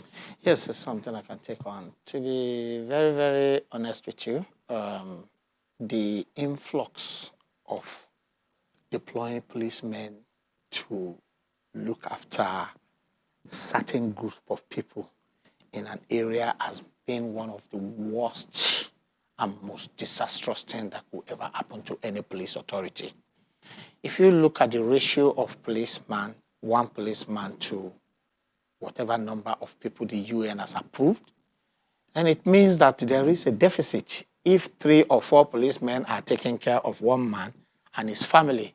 And how we got there, I didn't know. I don't know because it wasn't like that before I left the country. So I just came back and I even got an advert from a police officer that, Oga, fill in this form and we will give you 2 policemen to be protecting you.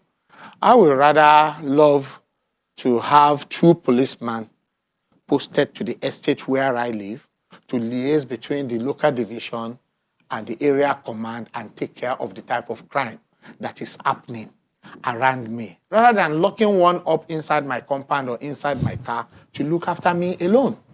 I would rather see if I can arrange private security training for those policemen because I can afford it, for them to be able to serve my community better. Well, I think in the community where I live now, there should be about 4, 5 to 6 people having 2 or 3 policemen protecting them and them alone, while the community is still having series of security problems.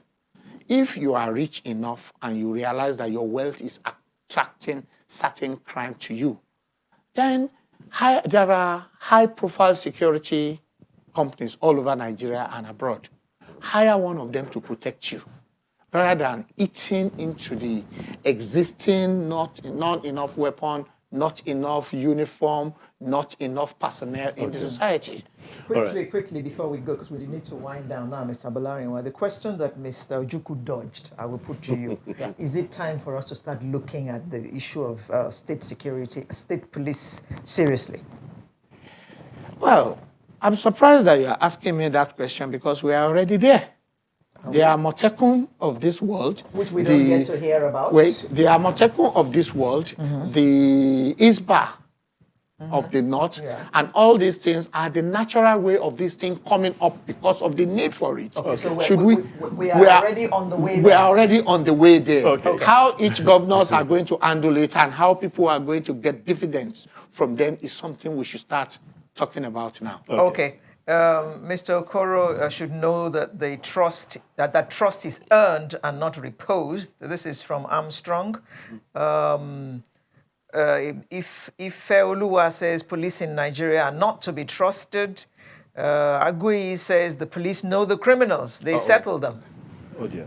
I'll rest there. I guess the conversation continues then. So we have to say thank you to Mr. Isaac Busso, who is spokesman to the Borno State Governor. He joined us from our Maiduguri studio. Thank you so much for your time and your thoughts. Mr. Emmanuel Ojukwu is a retired Commissioner of Police and Executive Director, Elko Charlie Consultancy Services Limited, as well as Mr. Sheyi Adetoye, Vice President of ASIS. We also have had in the studio with us here, Mr. Olatunbosun Abolaniwa, who is a security consultant. Gentlemen, thank you so much for your time and your thoughts. So we're back with another topic. Well, clearly the president's speech is still generating attention and reactions from sundry people. Part of a significant aspect of what the president said, from some analysis that a few people have come up with, is that something in the region of 15 to 20% of that script of the speech was addressing the youths, the interest of the youths, and what government is doing at various levels to ensure that the engagement continues. But we have a couple of gentlemen to discuss that with us. For instance, part of what he said, he said that the voices of the people have been heard, the voices of the youth have been heard, and he would do everything he can to ensure that all the promises that we have in your voices have been heard, and we'll continue to listen to you and all the key stakeholders who are committed to the unity of Nigeria to ensure that every region of this nation is safe for us all, while guaranteeing that the future is also secure for the coming generation. That's one of several things that he said about the youth. Joining us to have a conversation of this on this matter is the Executive Director of Yaga Africa, Samson Itodo. He joins us virtually from the UK, as well as Mr. Oke Ikechukwu, who is a leadership and governance consultant. Gentlemen, thank you so much for your time this morning. Let me begin with you, Mr. Dr. Ikechukwu. Most certainly, it is, well, first of all, your take on that, because so from what the president said, pretty much aping what the vice president had said previously, that we seem to have neglected the young people for too long. That speech talked about so many things, especially concerning the youth. Which of them caught your interest? I think it's difficult for something you've heard many times to retain your interest. My question would be, what is it he said in that speech that either himself, the vice president, or some other person has not said repeatedly? There are assurances, there are statements of good intention, there are declarations of what government would want to do. And 6 years into a regime, my question would be, that component of the New Year address that has to do with youth, is that really the sort of thing that will inspire and reassure our youth? If you recall, part of that speech speaks of if you like, the government partnering with Parliament in order to work out some things for the youth. I think, quite frankly, I found that section rather depressing, knowing that for the last 1 year, our universities are shut down, knowing that for the last 1 year, jobs have been lost, not entirely because of government, but knowing also that taxes have gone up. So if you look at all the platforms, all the possibilities for youth empowerment, both at the level of skill, at the level of employment, and at the level of knowledge acquisition in order to engage in the economy, nothing is working. So rather than just say, okay, look at this thing, the question would be, if we do a detailed disaggregation of that speech, do we find the content reassuring? Do we find any indications that if you pick it apart and begin to now say, let us do this, that is what we should be doing at this time? So for me, looking at that section, it was rather saddening. Yes, an acknowledgement of the challenges the youths are facing, but looking at it, can we say that it really suggests a roadmap? Like I said, contains a lot of statements of good intentions, which you've heard over and over again.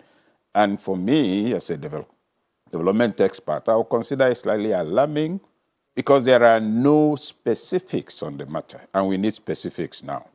So those are my initial comments. But Mr. Ikechukwu, just acknowledging the youth, isn't that a start? Because he's never done this before.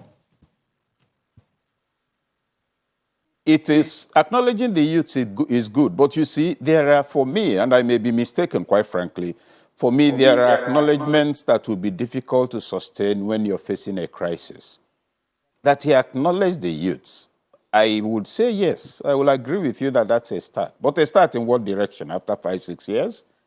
So I would rather not celebrate episodic gains of this nature. The issue is that there's a national youth crisis. There is today, from what I gather, a 43-year-old man who is the president of NANS. Our youth really being developed. So without prejudice to the fact that indeed it's commendable that we even have this level of, if you like, frontal recognition, the truth of the matter is that we've gone beyond such gestures. There is a major national crisis, and a strong component of it revolves around the youth. Criminality is blossoming, not because the youth want to be criminals or because they have nothing to do. These are the worries. So that you acknowledge the youth in a collapsing environment with no employment, I will be reluctant to just celebrate that fact. The roof is coming down on us. So I'm a little too alarmed to acknowledge this gestural, this is the first time. It's even good that he's acknowledged the youth. He's not done that before. They are dying out. Okay. Well, Mr. Itodo, one of the things that's critical in all of this is the fact that the youth are the major population of voters in Nigeria. If that be the case, as it is, one would expect that with endsars that the president also referenced as the youth's way of speaking out loudly and resoundingly enough for government to pay attention, one would expect that perhaps there is an enabling environment for the youth themselves to venture into politics and get into the level of making the policies that will affect their lives directly. How do you see that, first of all, in the light of what the president has said? How do you see the possibility of the youth really coming in? Do you think the enabling environment is there with what the president has said? Well, thank you and Happy New Year to you. Unfortunately, I didn't hear what the first speaker said due to sound challenges. But if you look at the president's New Year's speech, and first as a young person, if you don't know the antecedents of this administration, and his speech was laced with hope. And I think the president used all the right words. He made the right statements. There are several things.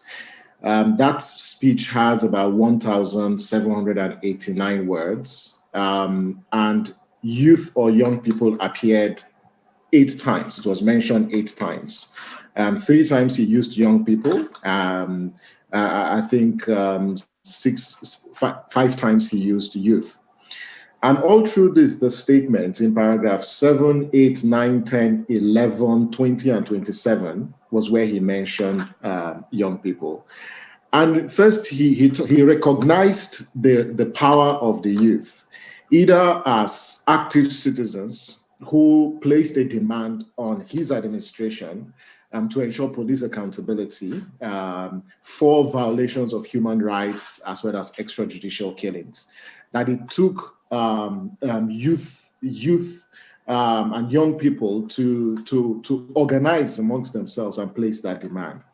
He also talked about, the entrepreneurial spirit of young people, the power of innovation, and how young people are celebrated globally. Young Nigerians are celebrated globally, having excelled in different aspects of human life. He made a commitment that he would work with the National Assembly to ensure that their legislations, that harness the potentials of young people, haven't recognized that they are assets. There are a few gaps for me in his speech. And first is, whilst the president acknowledges that securing our future begins with young people and the youth innovation and energy, my concern is I don't see a strong commitment on the part of the president to work with young people. His statement is drafted in a way that suggests that he and his administration are working for young people, but there is no strong commitment that he is going to work for young people. And so within the realm of youth development, is still considering or regarding young people as beneficiaries and conscripting them to that particular segment of our society, and not looking at young people as assets and as partners. What I'd expected to hear the president say is my administration will do what? We'll work closely with young people. We would appoint more young people into boards. We would appoint more young people into executive positions. We will work with the National Assembly to ensure the electoral law is amended to reduce the cost for running for office so we can have more young people into office. And I think the president makes the mistake by thinking that just signing the Not Too Young to Run law and reducing the age is sufficient to ensure youth participation. The second point for me, yes, the president acknowledges, reforms in agriculture, reforms in the fintech sector, reforms in business process startups or entertainment. He doesn't talk about politics. And that is, if you look at one of the things that the endsars movement did, was to raise the political consciousness of young people. And more youth parties are emerging, and a lot of young people want to run for office. I expected that the president would acknowledge this desire on the part of young people to serve their community and make a commitment that his administration will invest in leadership development, will invest in reforming all these institutions of political socialization, like NANS, like the National Youth Council, and youth organizations. I think he lost that opportunity. And for me, it still raises the question of trust and whether young people actually trust that the president will deliver on even these commitments that he has made. Yes, there are interventions. You call it the Nigerian Youth Investment Fund. There's JEEP. There are several interventions of this administration to address job creation or youth unemployment. But the fundamental question is, to what extent is this serving the marginalized young people? How are we ensuring that there's equity in the distribution of public good as it relates to young people? But it's really sad that in the Federal Executive Council today, there's no young person who is speaking for young people. Yes, you have a Minister of Youth who is doing excellently well, but that's not sufficient. You've got to bring more young people on the decision-making table. And if there was one thing I expected the president to say, is to say for 2021, 2022, and 2023, as we prepare young people for leadership, I am going to appoint X percentage of young people into office. But he didn't say that. Well, Mr. Itodo, this opening is quite challenging. But let's take a break. There is still so much to decrypt in all of the things that the president said, and as you rightly pointed, especially from those paragraphs. If you have something to say about that as well, you're watching us from wherever, tweet at us at Sunrise TV. We're back in a moment. Just stay with us. Oh, thanks for staying with us. Dr. Kechuku, let me come to you on this. Well, there are a good number of points that the president raised in that speech that he read, and it's been generating, quite some reaction from so many people. And he actually went ahead to mention some specific sectors: sport, entertainment, information and communication technology, commerce, and globally recognized as achievers, he said. Now, if you, first of all, speak to one thing, the fact that we have various categories of youth. We have those in urban centers, we have those in the rural areas. We have, you are a development expert, so you'll be able to decrypt all of this for us. In practical terms, how do you see that commitment of the president playing out, if at all it will?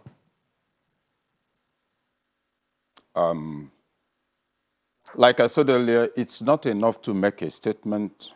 Let us suppose I'm a youth in the village. This is 2021. The president has made a speech that's supposed to affect my life. My question will be, what's the instrument for transmitting this designed intervention that will aid me? Like, it's good you made the disaggregation.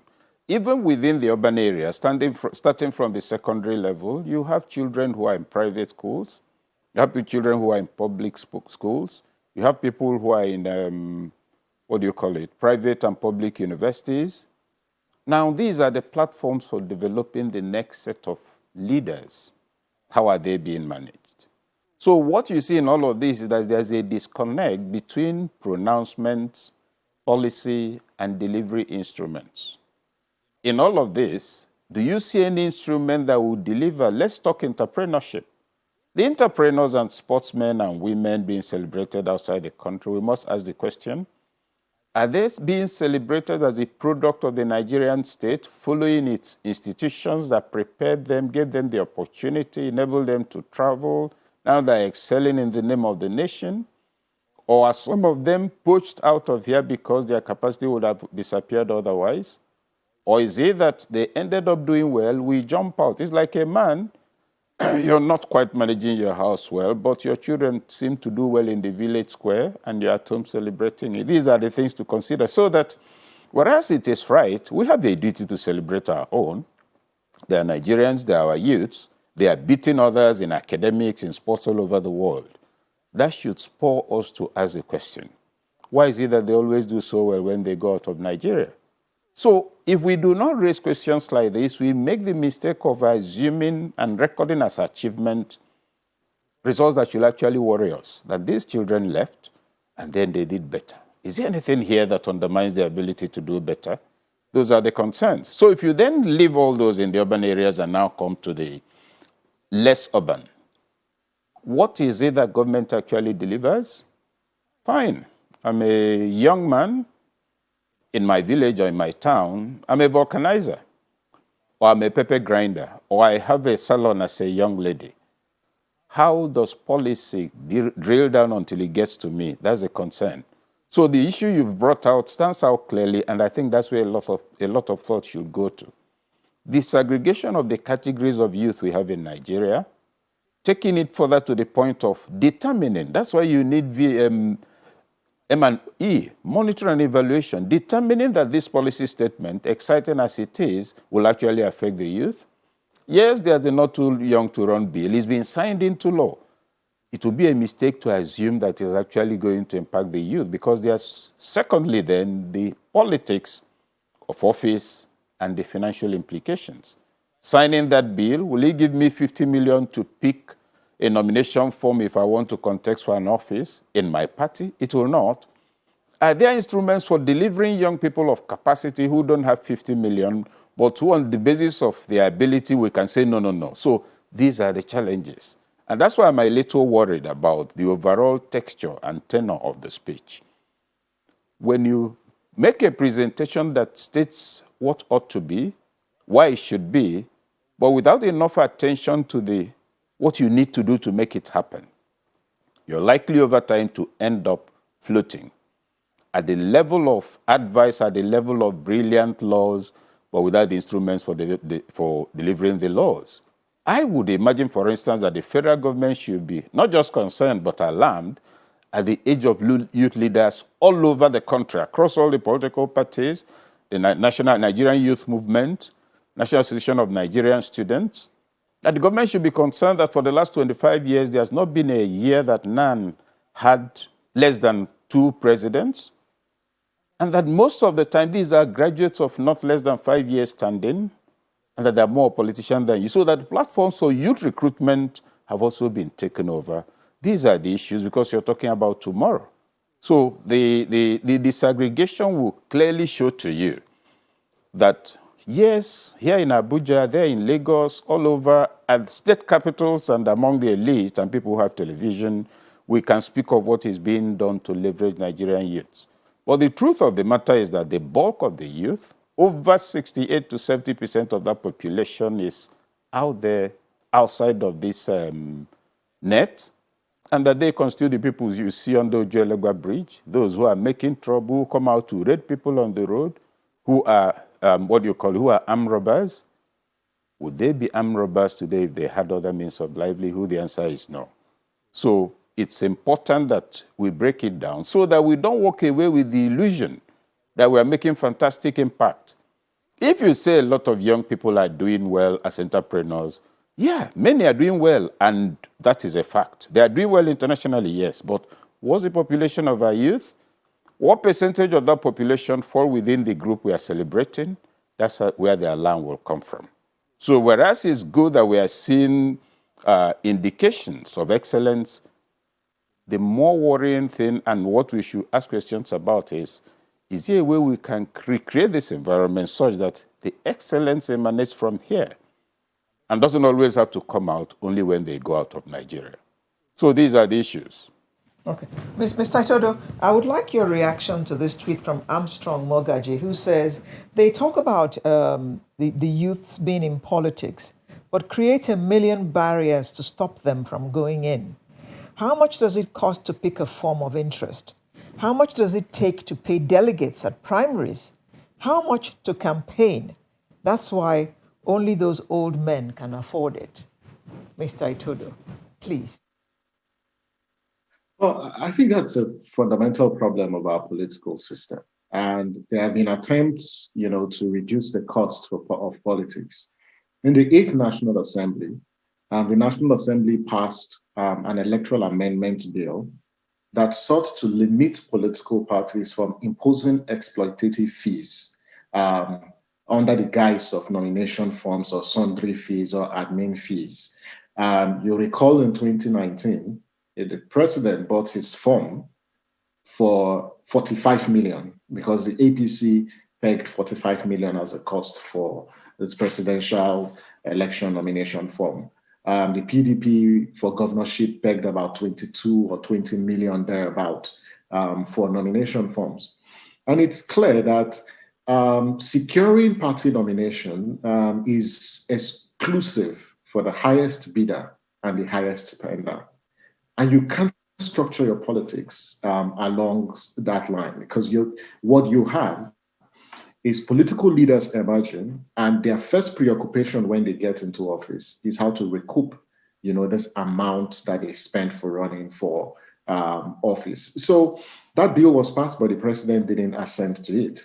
The country is undergoing another round of electoral reforms, and what I was expecting to see in the president's speech today, and the New Year's speech, was to express, or reassure us of his commitment to electoral reform, to say he will work closely with the National Assembly and sign the electoral amendment bill once it is passed, but also give some broad principles that should be contained in that bill, which is around reducing the cost for politics. So if you reduce the cost, limit parties, to certain amount of fees, as well as the criteria for running for office. Because what you've seen over the years is parties have introduced other criteria separate from the criteria pegged by the Constitution.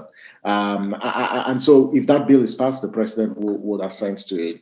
But I also like to say is yes, we may have these laws in place, but the implementation of this laws it becomes a fundamental problem. And so, looking towards 2021 to 2023, is how do we reset the mindset of our political class who come to politics as a do or die affair?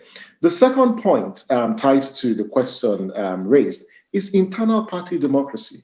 And it's tied to the first point I made around the cost of politics. How are party members, involved in the decision in making in political parties?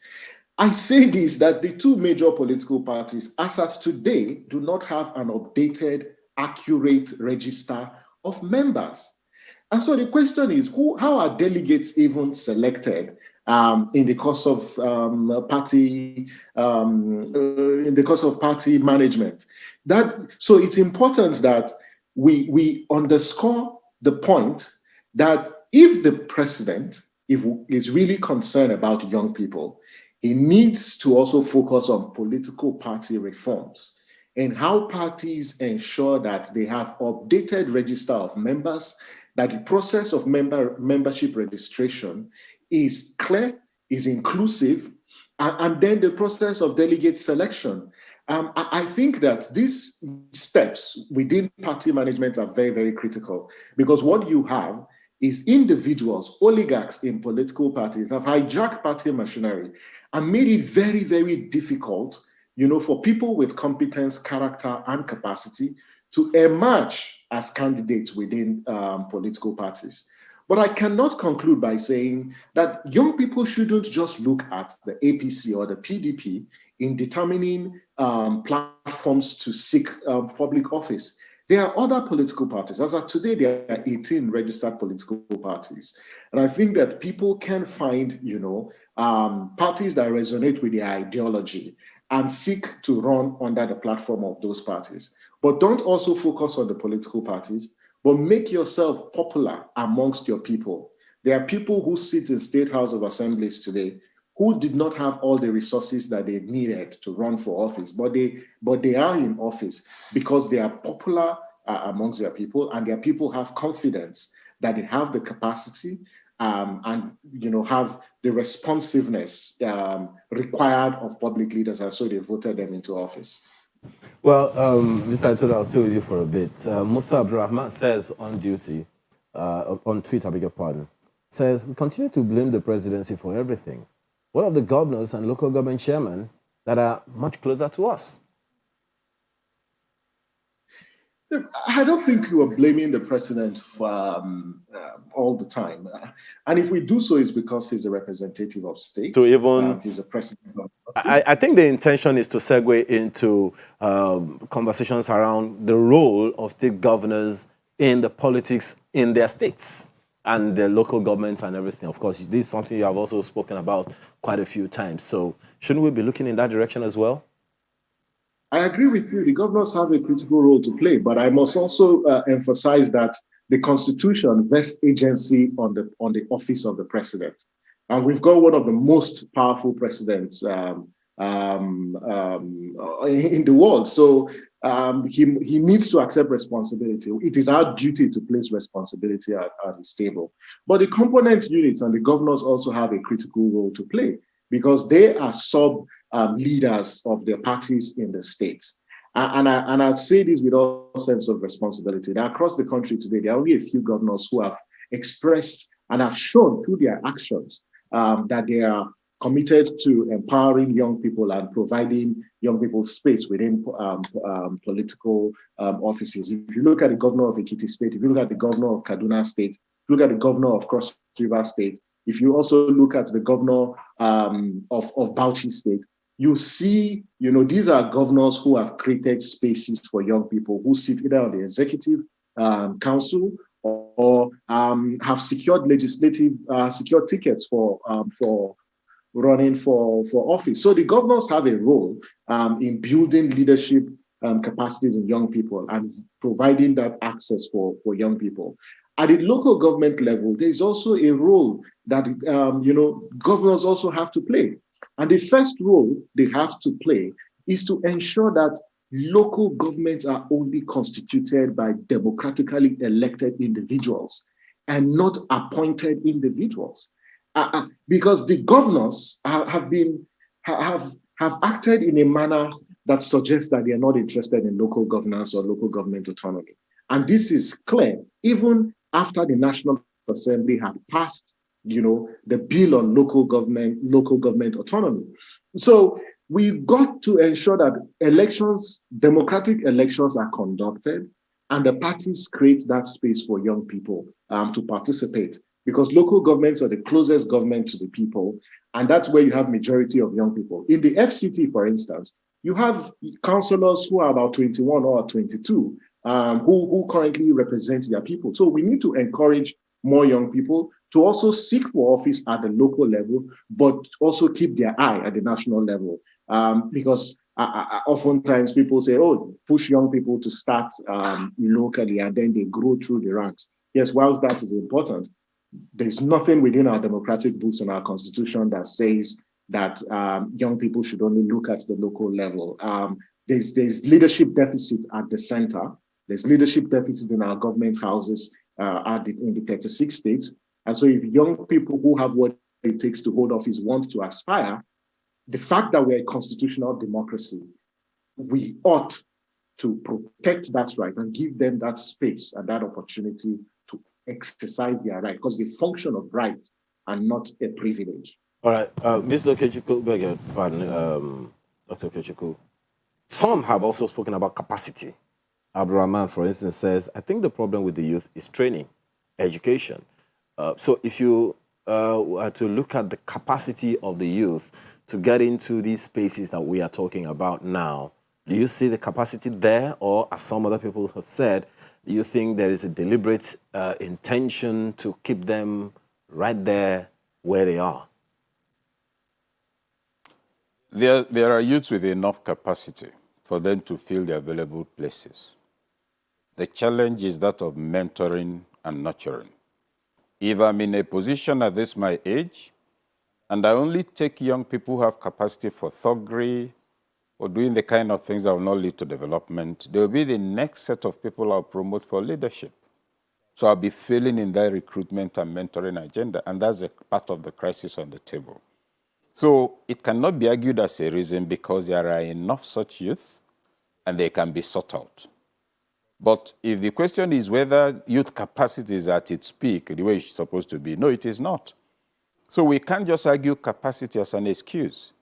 The other thing, of course, is to also, look at the different notions of capacity we are working with. You have academic learning. Do you have the right values? Those are the questions to consider. And also, when you speak of a youth, every person who is young biologically, is he necessarily good enough for leadership in the 21st century? There are many young people who have worked with the current political leadership for probably the last 10 to 20 years. Most of them have actually imbibed the wrong values. Most of them see public office as a means of livelihood and opportunity to become a big man and be guarded by a policeman. The young councillors my colleague mentioned, is anybody doing M&E? Are we seeing what some 23-year-old people who are holding some kind of office, the way they are living, the kind of vehicles they are driving? If, as a young person, biologically young person between 18 and maybe 40, I am behaving exactly the way those we say are the cause of our problem are behaving, I don't represent a better future. But 21st century leadership requires a number of things. Knowledge, a sense of social responsibility, understanding of the human and physical geography of your country and your people, and then a commitment to sustainable policies and values. If I'm young and I have none of these, I do not represent the future. So taking it all together, what emerges then is that the prospect of youth engagement, it would be wrong to argue that the problem is capacity. It is a lie. Why do I say it's a lie? It's a lie because there are enough young people who can be picked up and mentored.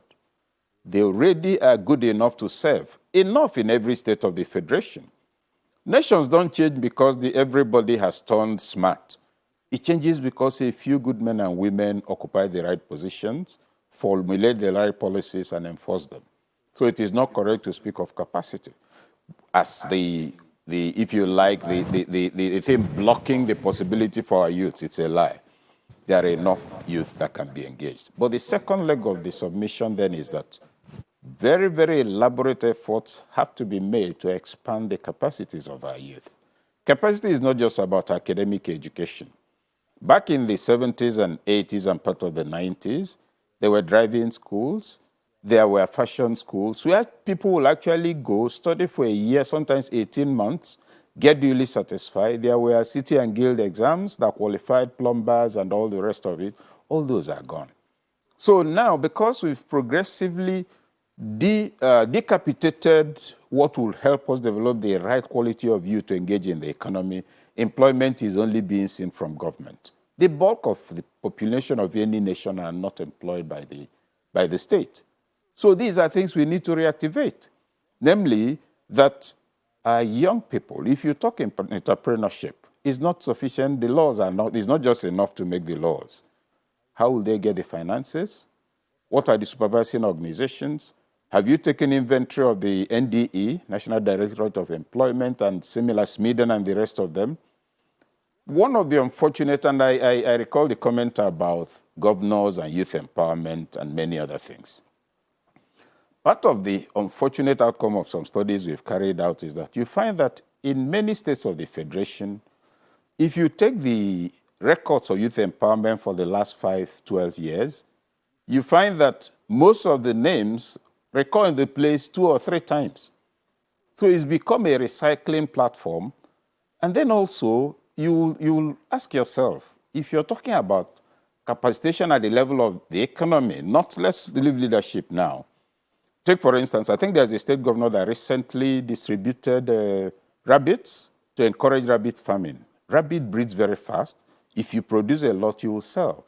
But you see, you do the arithmetic of economics based on environment.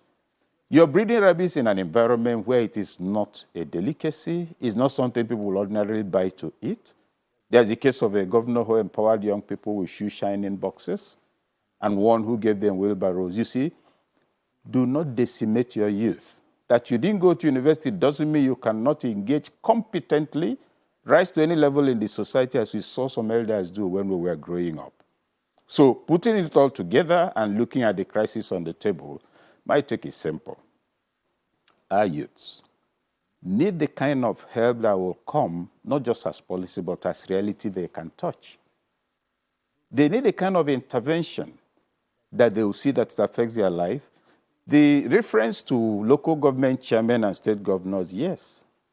What are their roles? Dr. Ikechukwu, we need to start winding down. We need to start winding down now. Our time is fast spent, but I need to ask Mr. Itodo this quickly before we go. Most of our young people have grown up in Nigeria either during a military regime or after. So you talk to a lot of them and they tell you our parents stole, so we're just waiting for our time to get our fingers in the till. And Dr. Ikechukwu spoke about mentoring these young people. Do you think there's enough mentorship going on so that we can get them out of this mindset of being in service is all about, it's my turn? And you've only got 2 minutes to answer that question. There's not enough mentoring going on. And I'll say mentorship both horizontally and vertically. As we look at elders who espouse the values of integrity, patriotism, hard work, these are the kinds of leaders or elders that we should emulate. But even within our own generation, if you look at the endsars, most of the folks who are on the street are Gen Zs. How are the millennials also providing mentorship for Gen Zs? Because we need to think about raising, a very active citizenry, and that will come and replace us. So it's more mentorship or mentoring needs to. We need more mentorship and mentoring across board, both horizontal and vertically. But I think what's also important is our families have a critical role to play. The family is the closest and the first point of political socialization. I think parents need to invest, in training and building and inculcating in their kids, these values of patriotism. And so when they go into society, they hold on to those strong beliefs. But if we're going to be successful as a country, if we're going to be replacing this cadre of political class with a cadre that cares about the common good, then it's going to take mentorship at different levels. And even we who are also in this conversation, the fundamental question is, what are we doing with mentoring other young people who are within? Well, clearly, Mr. Itodo, as you have often advocated, it's a very, very long conversation. It's a marathon, as you would often say. But how well we are doing in this marathon, that's another thing altogether. Are we pacing right enough? Are we fast enough? Or are we in slow-mo? I guess time will tell, but we have to thank you very much. Samson Itodo is founder of Yaga Africa, as well as Okeke, a leadership and governance consultant. Gentlemen, thank you so much for your time. And that's where we throw down the anchor on today's program, being the first in 2021. We'll bring you a fresh one next week. Please be there, and we will be here to bring it to you. My name is Alero Edu, wishing you a very happy rest of the weekend and next week. I'm Ayo Makinde. Please be safe.